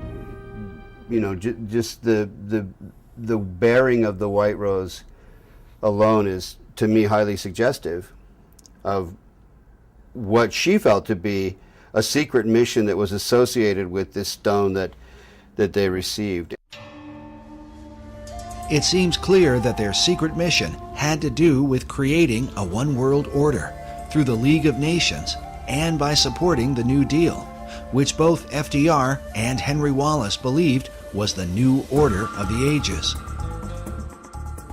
It was during FDR's administration that the National Archives building was completed, with the figure of what appears to be a perfected man carved upon it. The figure is called Destiny. With the word destiny used repeatedly by the key figures who influenced the dollar bill, FDR, Wallace, and Manly Hall, is it possible that they all believed the Stone of Destiny had come to America through Nicholas Roerich? But exactly what destiny they had in mind for America and the world must give us pause when we consider the full history of the stone. According to an ancient legend, the stone that fell from heaven is a jewel that was cut from the crown of Lucifer himself.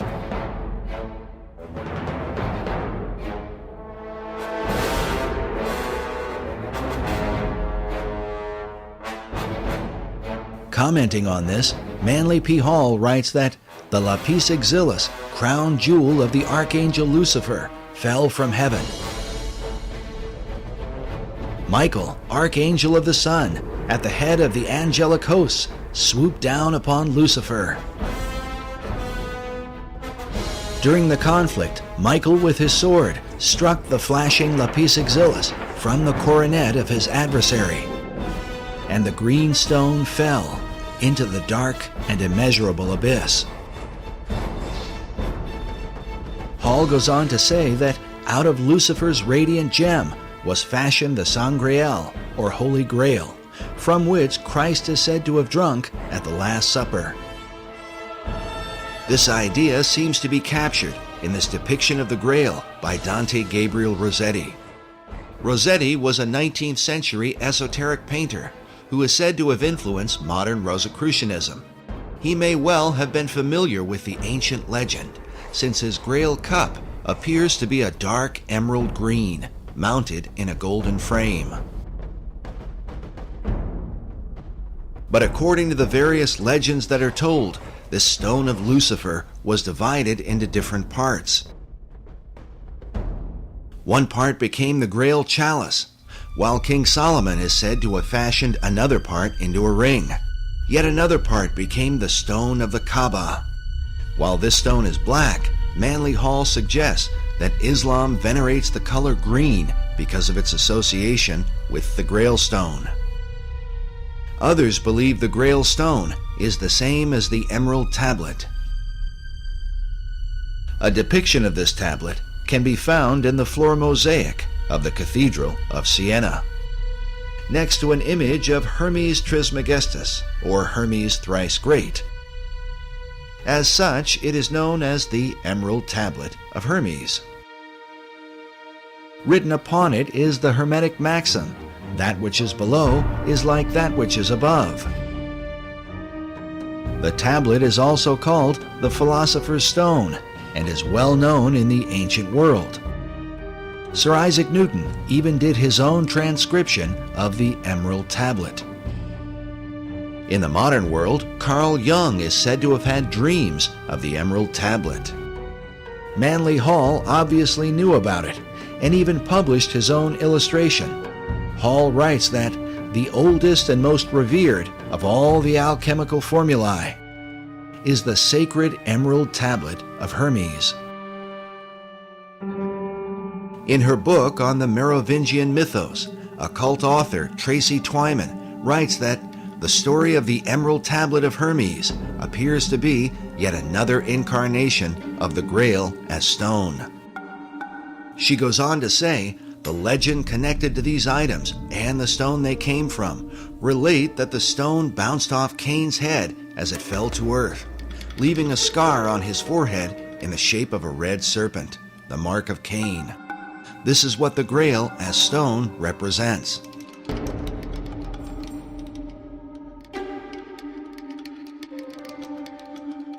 Meanwhile, Nicholas Roerich called his stone a Chintamani, an example of which is shown in this image of a Buddhist figure who holds a greenish Chintamani stone in his hand.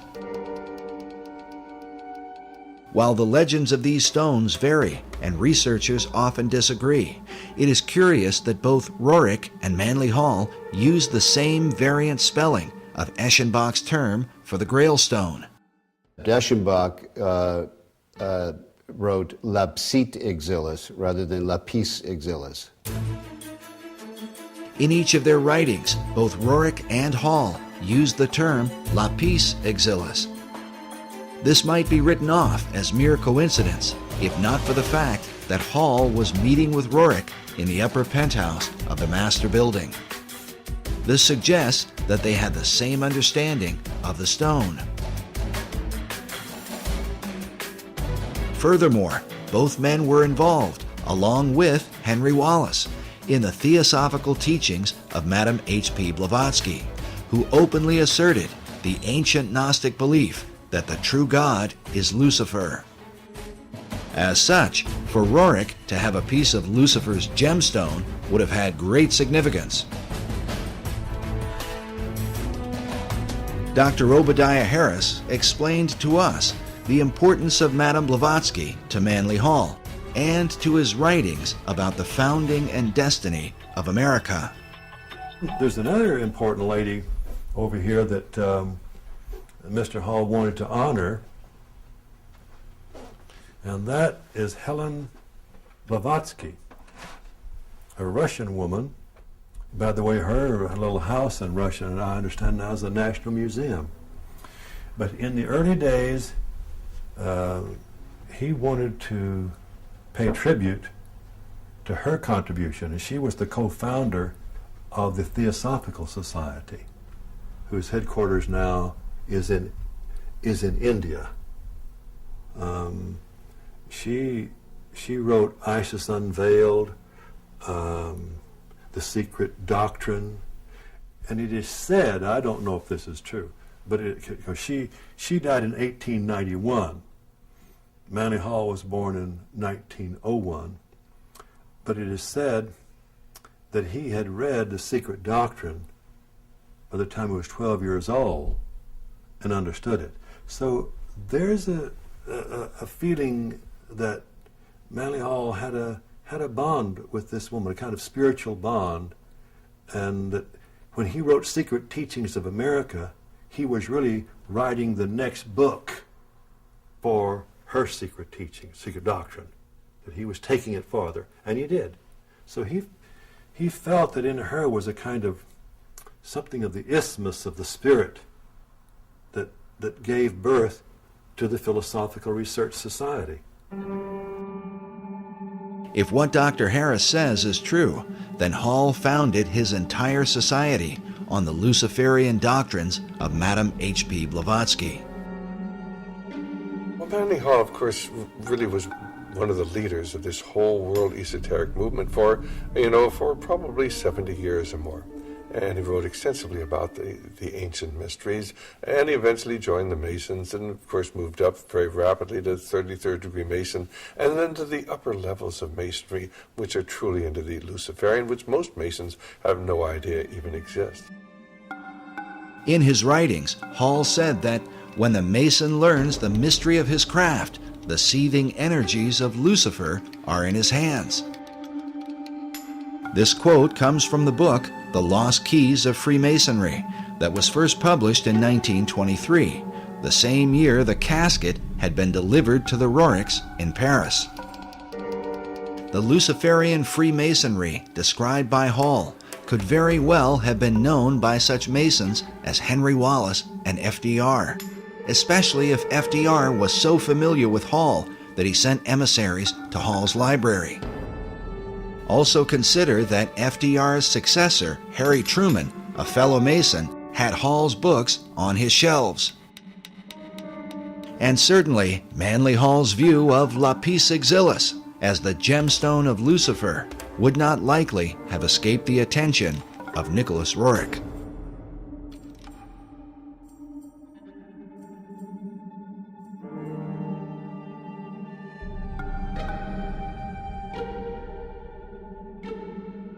Despite Roerich's international mystique and influence in the Oval Office, he eventually suffered a sudden and sharp decline. While searching for seeds and grasses for the Department of Agriculture, he was also heavily involved with the politics of Central Asia. Buff Perry believes that prior to his fall, Roerich was working to amalgamate the countries of Asia into a united Buddhist theocracy that would ultimately be joined to a one-world government. In Nicholas Roerich's efforts to bring about an amalgamated, if you will, theocratic Buddhist nation that would have consisted of Manchuria, Mongolia, Tibet, part of China, perhaps part of India, perhaps some of Siberia, he was working with the Tashi Lama, who was suspected by China, particularly, and to this day very much suspected by China, as being subversive to the stability of the region. And as a result of this, Roerich became associated with accusations of espionage. Perry's further suspicion is that, at least for a time, Roerich's political efforts were on behalf of FDR's New Deal administration. We recorded the following conversation with Perry in December of 2008. So we've got the what nobody's talking about right now in American media, the North American Union, right, through the Free Trade Agreement. The European Union, which is known about, but we never hear about it on the news. Right. And now there's this Asian Union, it seems like Roerich was being used by the American government to lay the foundation for or to bring about an Asian Union. You've got it.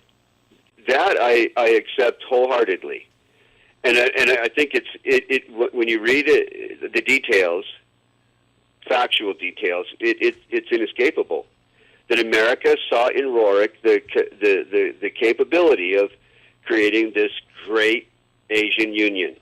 And he was supported by American intelligence. Roerich was supported when he was trying to bring together that great new nation. Who was he reporting to?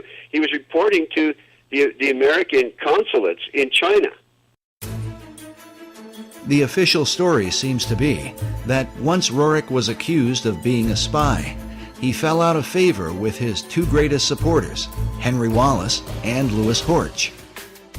But what about Roerich's so-called Stone of Destiny, this holy grail that he claimed was in his possession, supposedly buried inside the cornerstone of the Master Building? Whether the stone or some part of it is there or not, Buff Perry has come to the conclusion that Roerich's artifact was a cunningly devised fable. Just for our audience, just you don't buy into the idea of the mystical, magical nature of this stone. Absolutely not. And you think it was a showpiece fabricated by the Roerichs, really to beguile guys like Henry Wallace, it seems like. Yes. I do. I do. When we first interviewed Buff several years ago, he seemed to have the impression that the Stone of Destiny was the same stone that Roerich had in his possession. Today, he believes they are not at all the same thing, and that perhaps this is what caused Wallace to become disillusioned with his guru. I think Wallace felt perhaps deceived when he's anticipating the arrival of what he called the Stone of Destiny in correspondence, and then ends up with, nothing in effect. Nevertheless, Perry still believes that Jacob's pillow stone, which is said to be the real Stone of Destiny, was brought to America by the Jacobites and may have been recovered by the French-Canadian explorer La Vérendrye in the 1700s. The La Vérendrye stone is, clearly has some association with the Stone of Destiny. But the whereabouts of the stone today are still unknown. As a Jewish researcher, the real stone holds special significance for Buff Perry. According to the Jewish belief, the pillow stone of Jacob is one of the original artifacts that was kept in King Solomon's temple in Jerusalem. The stone, variously called the Stone of Destiny, Foundation Stone, Pillow Stone of Jacob, and other titles, is expected and is necessary to be in Jerusalem for the final construction of the final temple. The Jews believe that that temple, and not all Jews, but most of the Jews today, active in rabbinical orders that are preparing to, conduct all the rituals in the final temple as we speak, believe that all articles that were in Solomon's temple have to be returned if they're known to exist. If they're not known to exist, then it's a different matter. But all those that are known to exist must be returned and would then go into use again in the final temple. Buff believes that Nicholas and Helena Roerich aligned their Chintamani stone with the Stone of Destiny in order to sensationalize their own cause. But others continue to believe that Roerich's stone was from the stars and had real power. The Roerichs themselves were known for tapping into the supernatural realm. The Roerichs were particularly eccentric. Helena Roerich spent much of her lifetime channeling a spirit that called itself Master Mariah, the same spirit that inspired Madame Blavatsky to declare that Lucifer was God. We told you earlier about the letter from Zena Fosdick that describes the contents of the Rajput casket placed inside the cornerstone of the master building. But we neglected to mention a few of the items that Buff Perry talked about. But there are all kinds of other ingredients. There are different fabrics and coins and. And what's the thing? Talk about the coins again.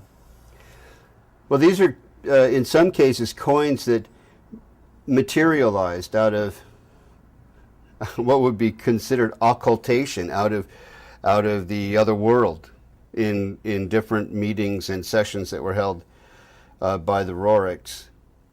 And I'm not saying this off the cuff or because I heard it from someone else. These are recorded memoirs of Helena and Nicholas Roerich.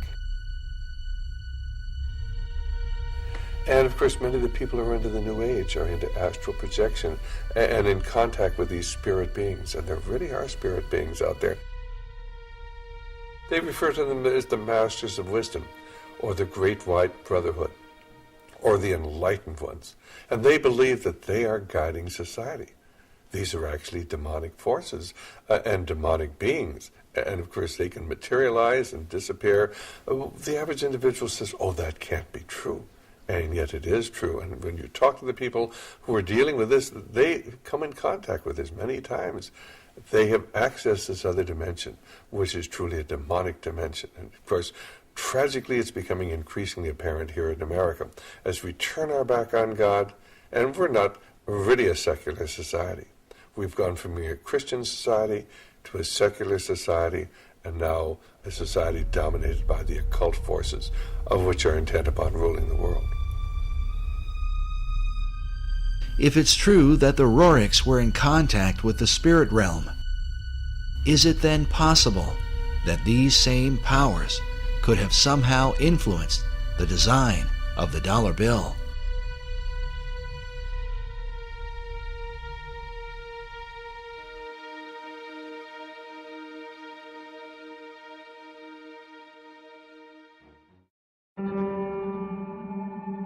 While the history surrounding FDR's administration is disturbing, there is said to be a darker level, and one that is openly satanic, in the design of the dollar bill. These allegations begin with a group founded in Bavaria in 1776, known as the Illuminati. The order was founded by a man named Adam Weishaupt, with the alleged purpose of perfecting society. The symbolism of the dollar bill, Adam Weishaupt, do you really think it has anything to do with the Illuminati, in your opinion? Is the Illuminati to be defined as Freemasons and Rosicrucians and other secret society members? If that's the case, then yes, I believe the symbol on the dollar bill, the truncated pyramid, is directly related to the Illuminati, because Roerich was the Illuminati. In the 18th century, the original order was thought to have a bloodthirsty agenda, and it was believed that they secretly worshiped Lucifer. George Washington warned about the Illuminati in his letters, while Thomas Jefferson and Benjamin Franklin were thought to be members of its inner circle. Which brings us to our next speaker. He claims to have been raised in a modern Illuminati family that dates back to the 1700s. He says that, as a child, he was made to practice black magic and witchcraft. His name is Doc Marquis. My family goes back into the Illuminati all the way back to 1789. Of course, we have no way of either confirming or denying Doc's claims, but it is worth noting that he has acted as an expert on the occult for law enforcement and the FBI.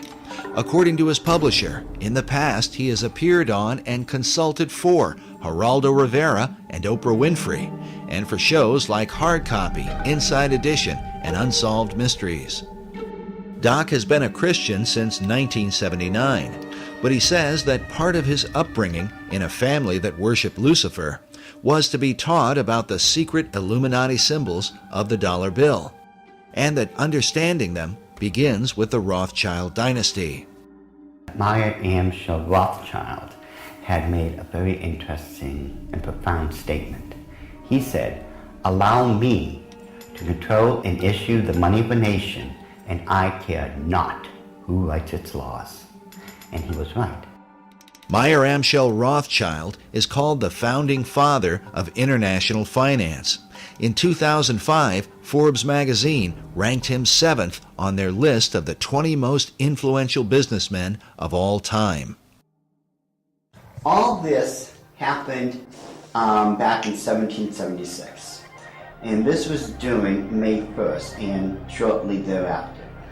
The significance behind that is that on May 1st, 1776, Dr. Adam Weishaupt, who was a devout Jesuit priest, who was given the chair of the professorship of religious studies at Ingolstadt University, was approached by Meyer Amschel Bauer, who would later change his last name to Rothschild, along with 12 of his most financially influential friends.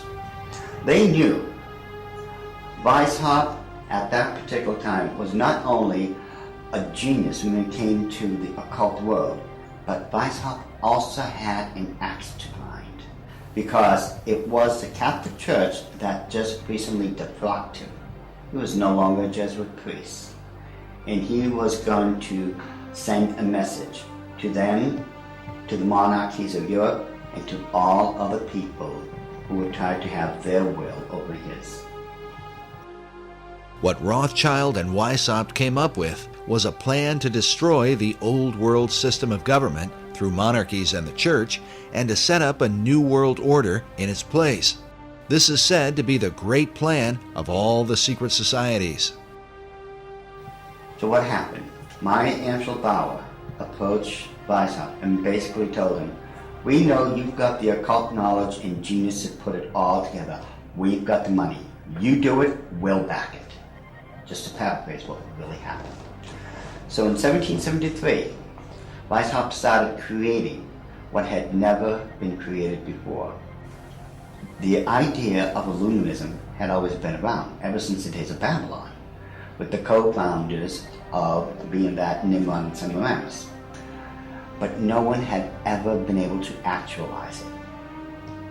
However, May 1st, 1776, the Order of the Illuminati had become a reality under the auspices of Dr. Adam Weishaupt. Now, like other nations, orders, countries and such, they have their two great seals. The Order of the Illuminati does. Those two seals can be found on the back of a $1 bill. People mistake those to be the two great seals of the United States of America. They are not.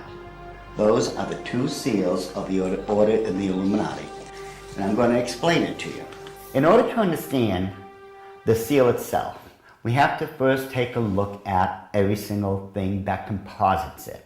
We look at the first part of it on our left, which would be the truncated pyramid one.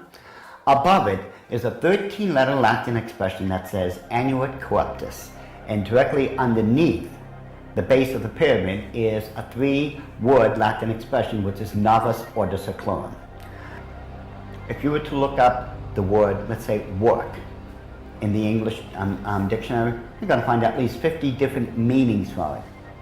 It is the same thing in Latin. Different words have different meanings. They have more than one meaning. The word seclorum, one of the definitive meanings is secular. Something that is secular is of the world.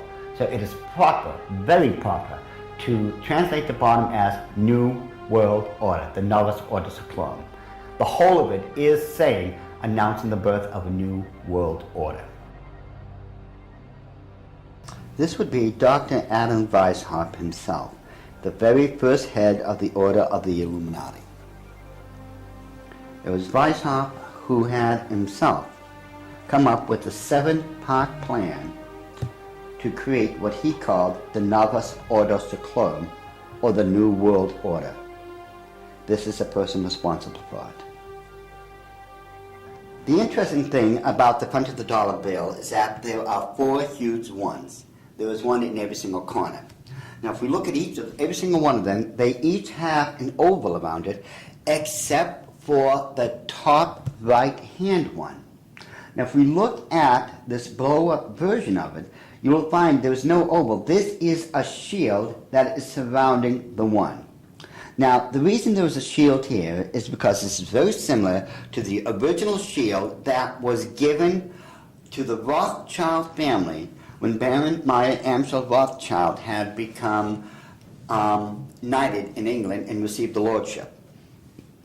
If we look across the top of this shield, all the way to the left-hand side, it drops down and forms a crescent moon. It's a crescent moon because it represents the female goddess in the occult world. At the bottom of that shield, of that lunar moon, you will see the owl. And it's very obvious once you take a good look at that part of the crescent moon. And it is the same Illuminati owl that is being worshipped at the Bohemian Grove in California by those members of the Bohemian Grove, where presidents, premiers, kings and queens and heads of nations throughout this world have met. You can tell just by looking at this photo, that is a 40-foot owl. It is made out of oak, and that the worshippers are surrounding that fire pit around that altar, which is easily reflected in the lake around them. This is definitely the owl of the Illuminati. The rituals performed at the Bohemian Grove are occult and idolatrous. One of them, called the cremation of care, is supposed to be a mock human sacrifice, though some suggest that real killings take place.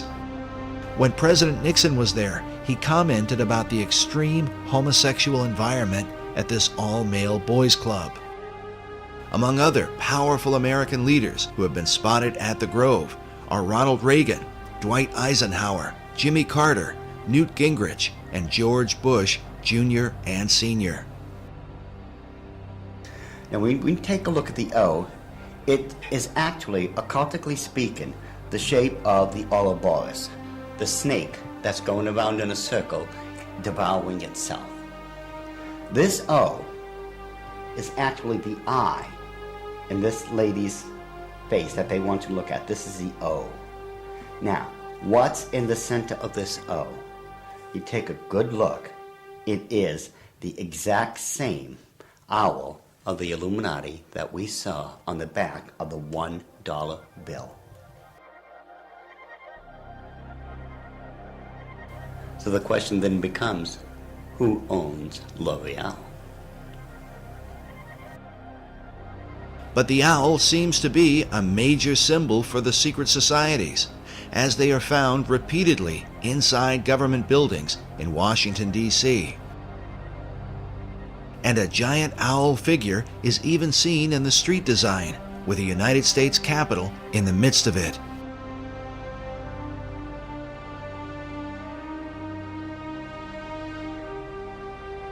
Now the Druids from the Gaelic means, Druid means men of oak. These people worshipped creation among other things, but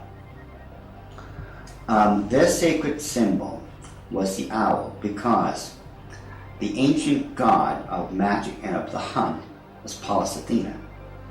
Her bird was the owl, and that owl represented wisdom. It always has. Pallas Athena was also the goddess figure who was said to inspire Sir Francis Bacon. But now look at this owl seal at the Bohemian Grove, where it says, "Weaving spiders come not here." While the line is taken from Shakespeare's Midsummer Night's Dream, could this also be a veiled reference to what seems like a spiderweb design that forms the background of the dollar bill? Are there additional secrets hidden there? Now, I'm sure you've heard of a Rorschach smear, or the Rorschach ink blot test as created by Dr. Rorschach himself. You see the ink in the forefront and everything else is in the background. This way, your subconscious mind is supposed to pick up on what's on the foreground, and you're supposed to be able to tell what you are subconsciously seeing. Notice how it's very busy. Lot of intersection diagonally lines. You can't make out what's there. But let's get rid of the background noise, get rid of all the diagonal lines that doesn't belong there, and let's reverse the principle of Rorschach and take what's in the background and bring it to the forefront and see what's there. Because once we do that, we find out it's quite obvious that there is another Illuminati owl, and that it is perched on something that looks like an arrow. That is what they don't want you to see. Once you see this owl here and compare it to the other one on the left-hand side of it, it becomes very obvious that this is an owl. You can now begin to distinguish beyond all that busy signals and such that they don't want you to look through. Yet, they place there in honor of their totem bird, the owl of wisdom, which is the totem bird because their god, Lucifer, was supposed to have been the wisest of all of God's creation.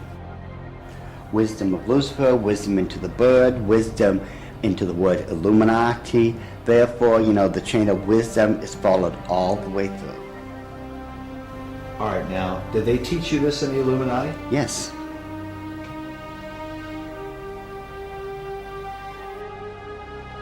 Well, I want you to understand that the first symbol is known as a pentalpha, from the Greek word for five, pente. It is a five-pointed star. Now, this next one is a pentacle. Now, it looks similar, but I want you to notice how it is interwoven. It runs through and in between itself. Now, this next symbol is what's known as the Star of David, the Mogan David, the Jewish Star, the Seal of Solomon. There's numbers for it. This is the symbol for the nation of Israel. Now, when you take a look at it very carefully, you will notice that it is two equilateral triangles that are interwoven. This shows the union of God with man. However, when you look at the next one, it's similar to it. It's known as a hexagon. This is when you take two equilateral triangles, place one on top of another. Symbolically speaking, you're placing man above God. Now, this next symbol is the foulest, the most evil of all symbols in the occult world. There is nothing that can even come close. It is known as the hexagram. It is the six-pointed star with a circle surrounding it. It is this symbol that must be used during high ceremonial magic or high ceremonial witchcraft when you are summoning up demons to this plane of existence. The use of the hexagram is said by Doc to be very symbolic and seems to represent the occult concept of a Christ figure, just as the Maitreya was for Nicholas Roerich and Henry Wallace. But what Christ do they mean? Doc believes the pattern of hexagrams in the design of the dollar bill provides the clue. If we take a look at the 13 stars directly above the head of the eagle and connect the dots, you will see where the very first hexagram is located. And if you notice that surrounding the hexagram is the 28 guidelines that make a circle. Now, inside every single point, the 6 points, is a star. There are 6 of them. They surround now the 7 stars. Remember, 6 is the number of man, 7 is the number of God. Now, it is man that is surrounding God or is placed above God. If what Doc is saying is true, this could represent the person the Bible calls the man of sin, who opposes and exalts himself above all that is called God or that is worshipped. Doc's interpretation seems to also fit the worship of Lucifer, for in the Bible, Lucifer declares that he will exalt his throne above the stars of God. Next, Doc claims a second hexagram can be found by connecting the various points where the much talked about number 13 is represented. And don't try to tell me it's the 13 colonies. There are 13 stars above the eagle's head, 13 stripes in the shield, 13 leaves on the olive branch, 13 arrows in the eagle's talon, and then 13 letters in the phrase E pluribus unum, which makes for 2 points on either side of the eagle's head, for the 6 points total of the hexagram.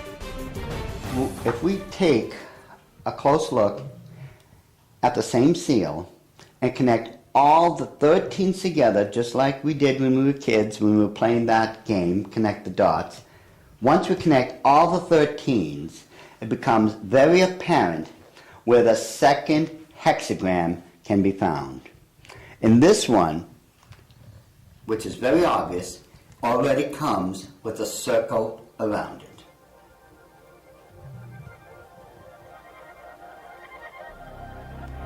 So this is the second hexagram here in figure 2. Yes. And then where's the third hexagram? The third hexagram can be found on the other part of the Great Seal. Again, connect all the 13 together, the 13 letters, the 13 steps in the pyramid, connect all this together. And you'll note with the circle that's already there, it forms the third hexagram.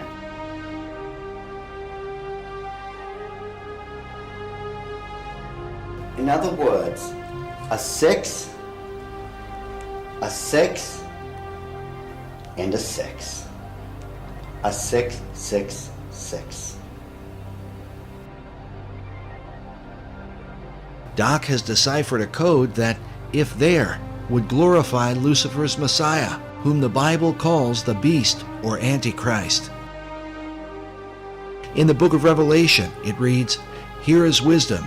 Let him that hath understanding count the number of the beast, for it is the number of a man, and his number is 666." Could there really be 3 6-pointed hexagrams on the dollar bill? Once we start at the base of the pyramid, which is the foundation of all things, and follow the design of the hexagram itself, you're going to find out something very startling. We go from the M and follow the symbol all the way up to the A. The A cuts directly underneath the eye of Lucifer all the way to the S. The S connects all the way down. It goes in between the V and the I and connects all the way to the O. And following the symbol, the O connects up and over along the symbol of the hexagram to the word N. In perfect sequence, it's M-A-S-O-N, Mason. It's not what a lot of other people have espoused, that the symbol connects down to the M in seclorum and that the word is an anagram or something like that. Those people who are doing that obviously don't know what they're talking about, or they don't know how to plagiarize me correctly.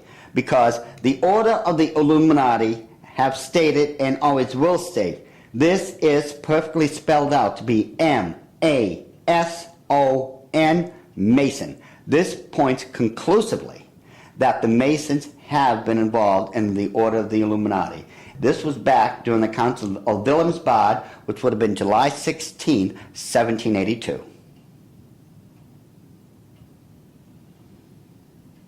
All right, so what are we seeing?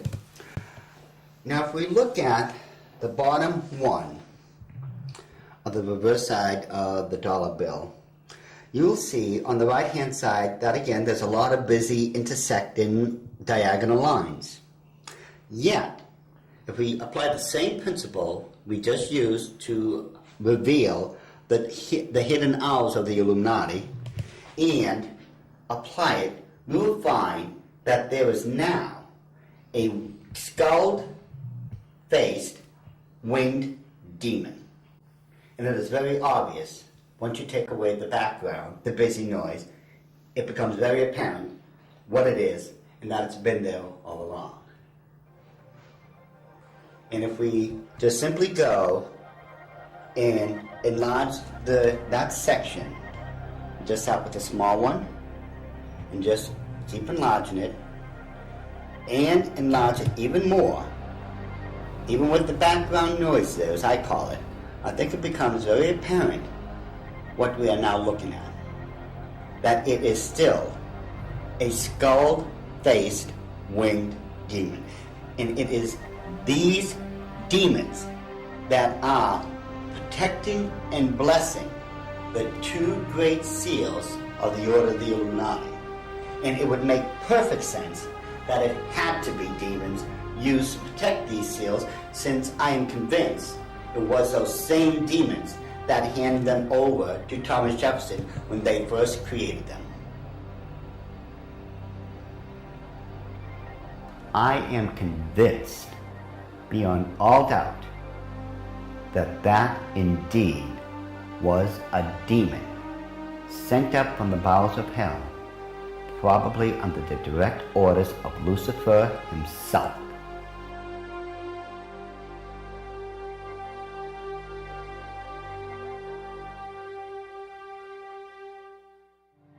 Doc Marquis makes it clear that he is no longer involved in the occult, and that since becoming a Christian, he has dedicated himself to warning others about the activities of the secret societies that worship Lucifer.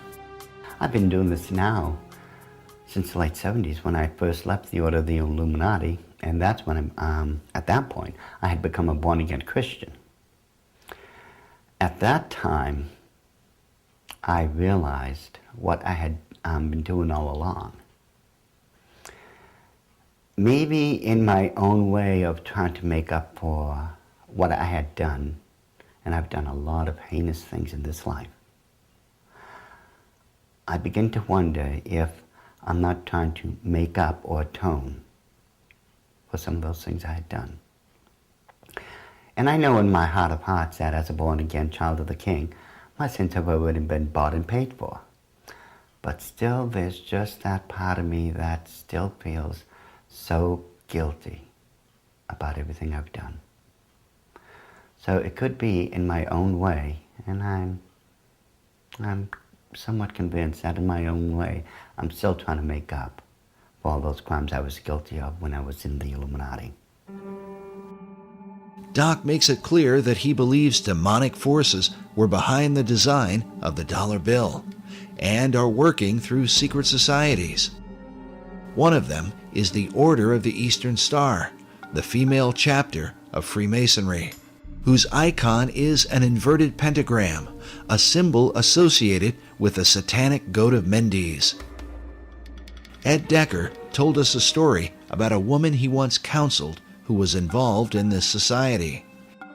I got a call one day after I had published a book on it, and a little book called The Question of Freemasonry. And in that book, I had, on one page, is the actual goat of Mendes. The goat of Mendes is a very significant symbol, since it was designed by 19th century French magician Eliphas Levi, without question the most influential occultist of the last 200 years. In his books, Levi glorified Lucifer and Satan, and his writings were quoted extensively by every major occult leader, including Albert Pike, Madame H.P. Blavatsky, and Manly P. Hall. Now listen carefully to Ed Decker's story. I got a call from someplace back in Pennsylvania, New Jersey, and this is years ago. And a lady called me up and she said, "I want to talk to you." She said, "I received a copy of your book. I am the head of the Eastern Star for my state." And she said, "Every time I go to another area of the state to do the induction of the leadership of the local chapters of the Eastern Star, I have these bad dreams, and it's like this demon comes in and attacks me in my bedroom, and it's this evil, evil thing. And it's beginning to bother me." And someone mentioned to me that, the Masons and the stuff that they do isn't really godly. You might want to study it a little bit. She said, so she told me that she went to a Christian bookstore and asked them if they had anything on the Eastern Star or Freemasonry. And the lady said, you know, in the mail, I had just gotten this booklet. It's called The Question of Freemasonry by this guy, Ed Decker. And she said, I opened the book, I opened it up to the page, it just opened to the page that you have the goat of Mindy's on there. And I looked at that, and that's the demon that's been coming into my room and attacking me when I'm going around the state and doing the inductions of the ladies of the Eastern Star. She said, I ran down 3 blocks to my husband's office, left my car right in the parking lot of the Christian bookstore, ran down there, got my husband out of his, I think he was an insurance agent or something, and said, look at this. They left there, went home, read the book, got on their knees, confessed it as sin, renounced it, and had that thing taken off their back. And from that time on, all that heaviness left her. When it went away, it just moved off her entire spirit. It was a spirit of darkness and evil. And it was the goat of Mindy's, the same thing that's on the Medal of Honor, the same thing that's built into the Capitol and the Mall and the White House, built in there. It's the same evil spirit.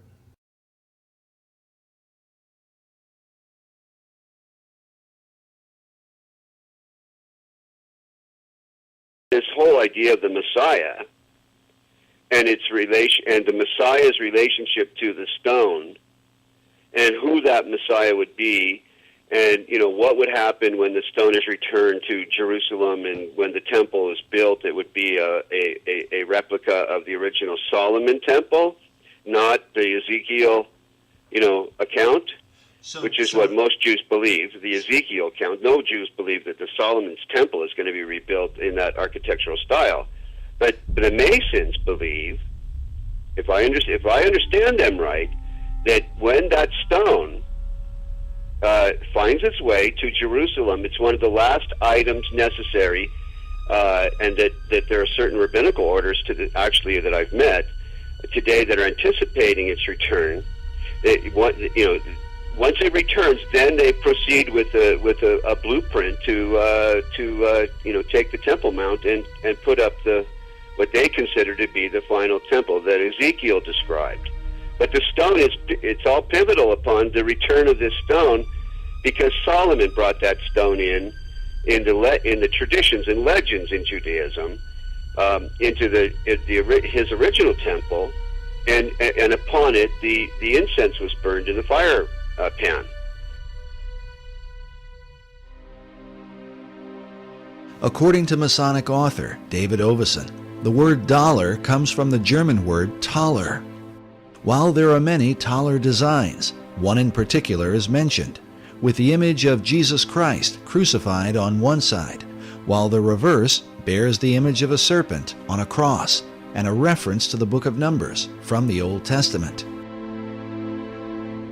In this account, the children of Israel had complained against God. The scripture says, "And the Lord sent fiery serpents among the people, and they bit the people, and much of the people of Israel died." When they repented, God commanded Moses to erect a bronze serpent upon a pole, saying that everyone that is bitten, when he looketh upon it, shall live. In the New Testament, Jesus made reference to the bronze serpent as a picture of his crucifixion. He said, "As Moses lifted up the serpent in the wilderness, even so must the Son of Man be lifted up, that whosoever believeth in him should not perish, but have eternal life."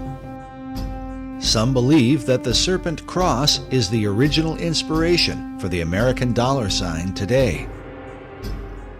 While the image of the bronze serpent holds a very particular meaning for Christianity, David Ovesen explains that Kabbalists and alchemists find an interesting parallel in the Hebrew gematria.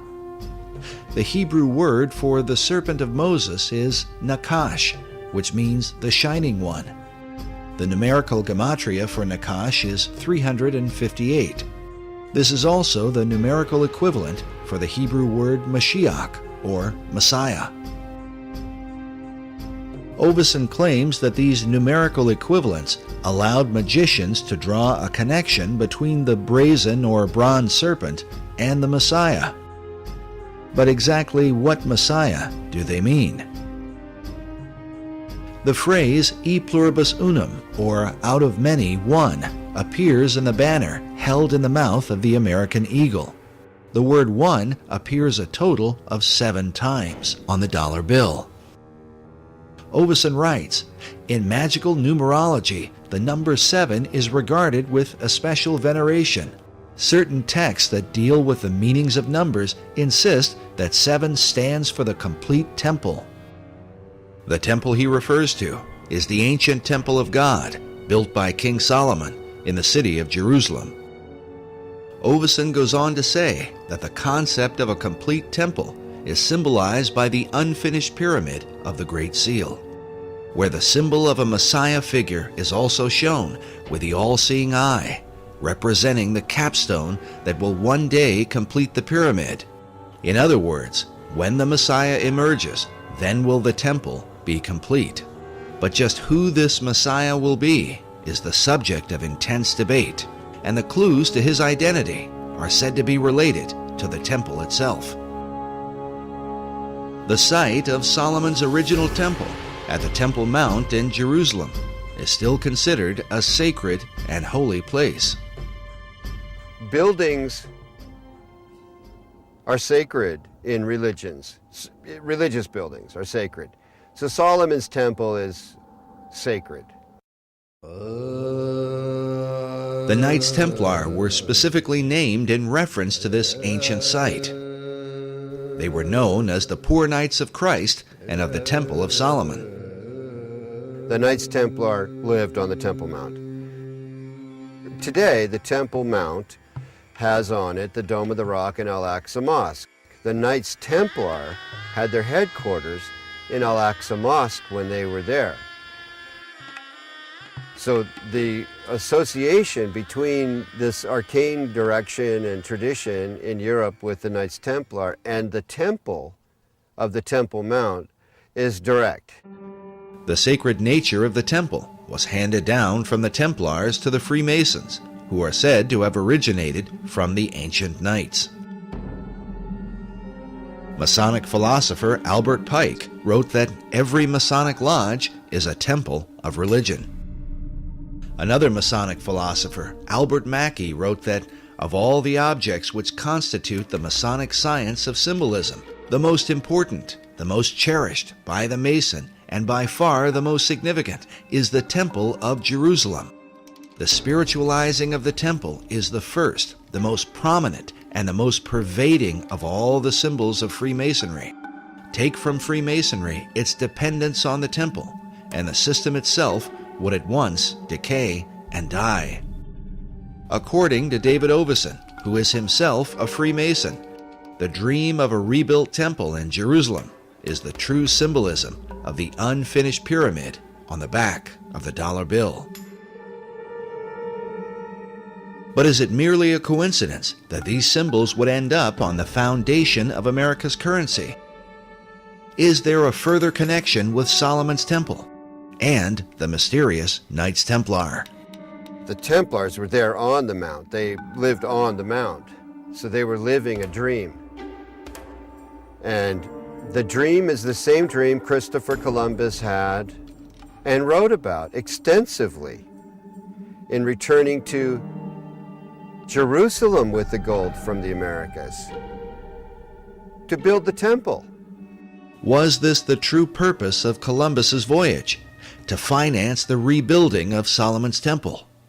And was this desire handed down from the Templars to Columbus to modern Masonry? As we have shown before, the ships of Columbus sailed with a red cross on a white background, the symbol of the Knights Templar. But despite the interest of Templars and Freemasons, the original temple begins with the Jewish people. The temple was critical to Judaism. It was the heart of Judaism. The first Jewish temple, built by King Solomon, was destroyed by the Babylonians in 587 BC. The temple became a necessity for the existence of Judaism. So when it was destroyed, the longing for another temple in the Babylonian exile was, primary. The foundation for a second temple was laid by Zerubbabel when the first Jews returned from their captivity in ancient Babylon. First thing, when Jews are able to return, they build a temple. There's Zerubbabel and Ezra and Nehemiah come together. There's a temple built. It's added on to over the centuries until you end up with Herod's temple. This second temple was in existence during the time of Christ and the apostles.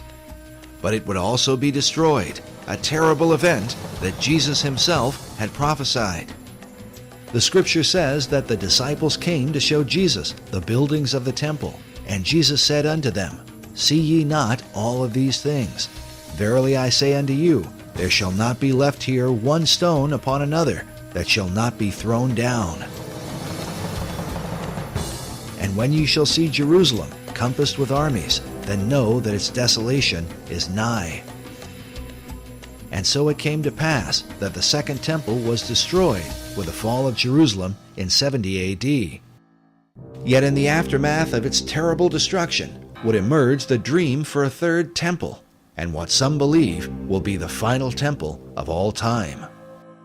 This arcane connection to Freemasonry has its roots in the longing for the temple, the longing for the final temple, for the ultimate temple where Hagoyim, where non-Jews pray with Jews, as the old books, the last old books of the Old Testament predict will happen. When does that temple get built? The idea of a final temple is shared both by Jewish leaders and the Freemasons. Yet the two groups disagree on exactly what the final temple would be. There is a common history here and a common longing. They'll never end up with the same temple. Jewish wishes for the final temple really don't resemble what Masons want to have built on the Temple Mount, which is a replica of Solomon's temple.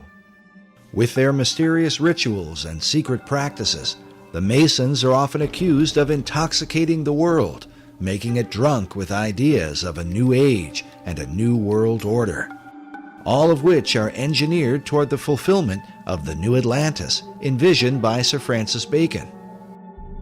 Could it be that this is what lies behind the concept of a third and final temple? It, to me, makes perfect sense that the new Atlantis, as understood in the Baconian tradition, involves the final temple, the spiritual headquarters, if you will, of the new Atlantis. The idea of that temple is central to Freemasonry, the Knights Templar, and of this there is no doubt. They've all expressed it. All these arcane societies have let it be known that this is really ultimately a central goal. They seem to all gravitate toward there being a temple, a need for a temple, except Orthodox Muslims who say, no, we're the last religion. These buildings are fine, thank you very much.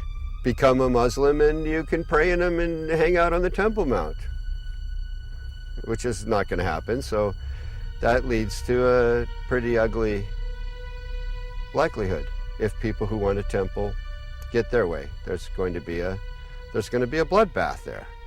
Also, I believe it's spiritual because Satan has always desired God's place. That's why in Masonry you have Jebulon right there on the altar, Baal, the ruler of demons in the Masonic altar. And Masons are generally, obviously, being deceived. However, right there on the Temple Mount in Israel, you have the Dome of the Rock and the Golden Dome, the Black Dome. And within these domes you have statements right there on Israel's Temple Mount, statements that Allah is God and Allah has no, or God has no son, and Muhammad's his prophet, a denial of the true God and his son, Jesus Christ. And again, that's what 1 John identifies as being the spirit of Antichrist, those that deny the Father and the Son, 1 John chapter 2. And that's a harbinger of the ultimate Antichrist to come, who's going to sit in the temple of God, showing himself that he is God. So isn't it interesting? Here we have Benjamin Krim speaking of a coming Maitreya who will rule as the coming Imam Mahdi of Islam. Of course, he can't really rule, and there can't be world peace unless the Jews, in his mind, are annihilated. And by the way, according to Muslim teachings in the Hadiths, when the Imam Mahdi comes or when the Messiah comes, he will destroy the Jews and the people of the cross. So all of this stuff, incredibly, it fits together just too well. But praise God, because from my perspective as a Christian, Jesus Christ said, when you see these things beginning to take place, lift up your head, for redemption is drawing near. And I believe these are signs that Jesus Christ is coming again. And when he does come, he will defeat the Antichrist, and every knee will bow, and every tongue confess, including Benjamin Krim, including the leaders of Iran and Hezbollah and so forth. Whether it's in heaven or on earth or in hell, every knee will bow, declaring that Jesus Christ is Lord in the end. And what will all these things mean for the future destiny of America? According to David Oveson, it was Manly Hall who influenced the placement of 72 stones on the Great Pyramid of the dollar bill, since the number 72 is said to be a magical number in the occult. It was also Hall who taught that the American eagle was a cleverly disguised phoenix bird. In his writings, he documents this account from the 1st century A.D. There is a certain bird which is called a phoenix, and when the time of its dissolution draws near that it must die, it builds itself a nest. But as the flesh decays, a certain kind of worm is produced. According to this account, it is from this worm that the phoenix is reborn. This concept of a phoenix worm in its nest seems to be represented at the top of this column on a building found in Europe.